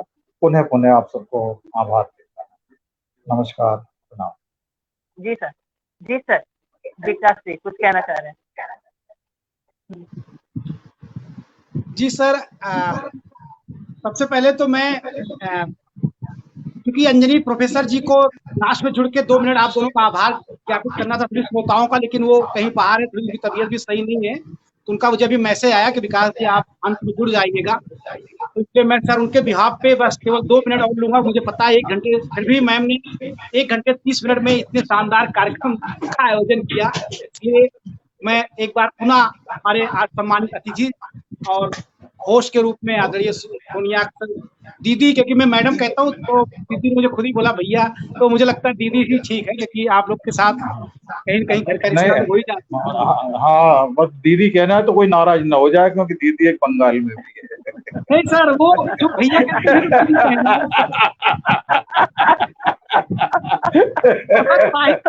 साहित्य आपने देखा होगा, ज्यादातर लोग भाई बहन बन ही जाते हैं जी। और आप तो इतने बड़े साहित्यकार हैं, तो आप तो बहुत ही आदरणीय हैं। तो एक बात सुना, चूंकि जैसे मैडम ने सबका नाम तो लिया, लेकिन फिर भी मैं देख रहा हूँ कि ऐसे कुछ श्रोता हैं, मनमोहन बाराकोटी जी, जो कि डॉक्टर संगीता राज जी, डॉक्टर सुभाष सचान जी, ममता बारोट जी, दिनेश सर, 2-3-4 ऐसे श्रोता हैं जो हमेशा आपके पटल पे मुझे दिखते हैं। दिनेश दवे सर हैं, ऋषि सिन्हा सर तो आपके पटल के पदाधिकारी हैं। तो ऐसे भी लोग कुछ नए श्रोता थे जो इस पटल पे नहीं आते थे, केवल आपके ही व्यक्तित्व के कारण वो आए। ऋषि सिन्हा सर हैं, दिनेश दवे सर, काफी ऐसे नाम मुझे दिखे सर। लगभग 20 से 25 लोग लगातार बने रहे सर अंत तक 1.5 घंटे के कार्यक्रम में। जाहिर सी बात है आप दोनों की योग्यता, और मुसाफिर जी भी आए थे, काफी ऐसे लोग भी आए जो सोनिया मैडम के बहुत ही शुभचिंतक हैं, हमेशा आते रहते हैं। तो एक बार चूंकि ये कार्यक्रम हमेशा एकल पाठ होता है सर, आपके पटल पे भी होता है, मोस्टली मैं जुड़ता हूँ, तो मैं तो आपसे ये निवेदन करता हूँ, आप सारे बड़े बड़े कवि बुलाते हैं, मैं देखता हूँ मोस्टली, तो मैं जरूर जाता हूँ। अखिल भारतीय काव्य मंच भी आपका फॉलो करता है, हम भी बड़े लोगों का सम्मान करते हैं, अच्छे अच्छे कवि आए। आप जैसे सर, हमने दिनेश रघुवंशी सर को बुलाया, हमने शंभू शिखर जी को बुलाया, सोनिया मैडम आई है, सत्यम आनंद जी ऐसे कहने हमने भी कोशिश किया है अच्छे लोगों को बुलाने का। और अभी हमारे सुल्तानपुर जिले के sir doctor DM. Mishra ji है, शायद आप दोनों जानते होंगे। तो हमारे सुल्तानपुर की वो स्थान है, बहुत अच्छे गजलकार है, आप की तरह वो भी बहुत व्यंग लिखते हैं।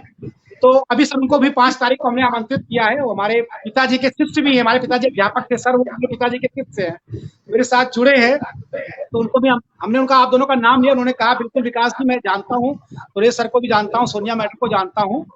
तो सोनिया मैम मैं उनके साथ रहूंगा, अगर आपके पास समय होगा तो एक बार पुनः आप 5 तारीख को उस कार्यक्रम के लिए भी आप एज ए होस्ट आदि आमंत्रित हैं। फिर एक दिन हम आपको एज ए गेस्ट भी बुलाएंगे, जिसके होस्ट के रूप में मैं खुद ही रहूंगा। तो एक बार पुनः सभी सम्मानित श्रोताओं का आज के लिए अपना बहुमूल्य कीमती समय देने के लिए आदरणीय प्रज्ञान पुरुष आदरणीय सुरेश नीरो सर का, जिनके बारे में शुरू में मैंने बताया ही था, काफी ज्यादा योग्य भी हैं, ज्यादा कुछ कहने की जरूरत नहीं क्योंकि शुरू में, और जिन्होंने क्योंकि मैं चाहता था सर जैसे व्यक्तित्व का इंटरव्यू भी लेने वाला होस्ट भी जो है कोई ऐसा हो जिसका व्यक्तित्व लेवल का हो।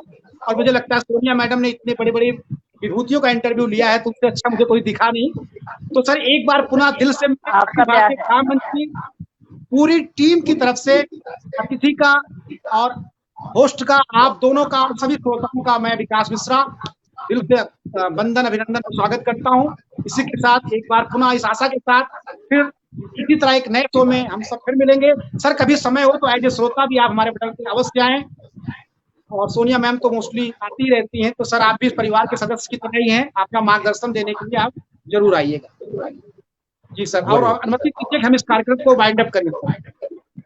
बहुत बहुत स्वागत है। जाते जाते मैं सर के लिए बस इतना जरूर कहूंगी और आपके मंच के लिए कि तेरा दरिया तेरा तूफान तेरा सागर तेरी मौज, तेरा दरिया तेरा तूफान तेरा सागर तेरी मौज, जिस जगह चाहो वहीं साहिल बना सकते हो तुम।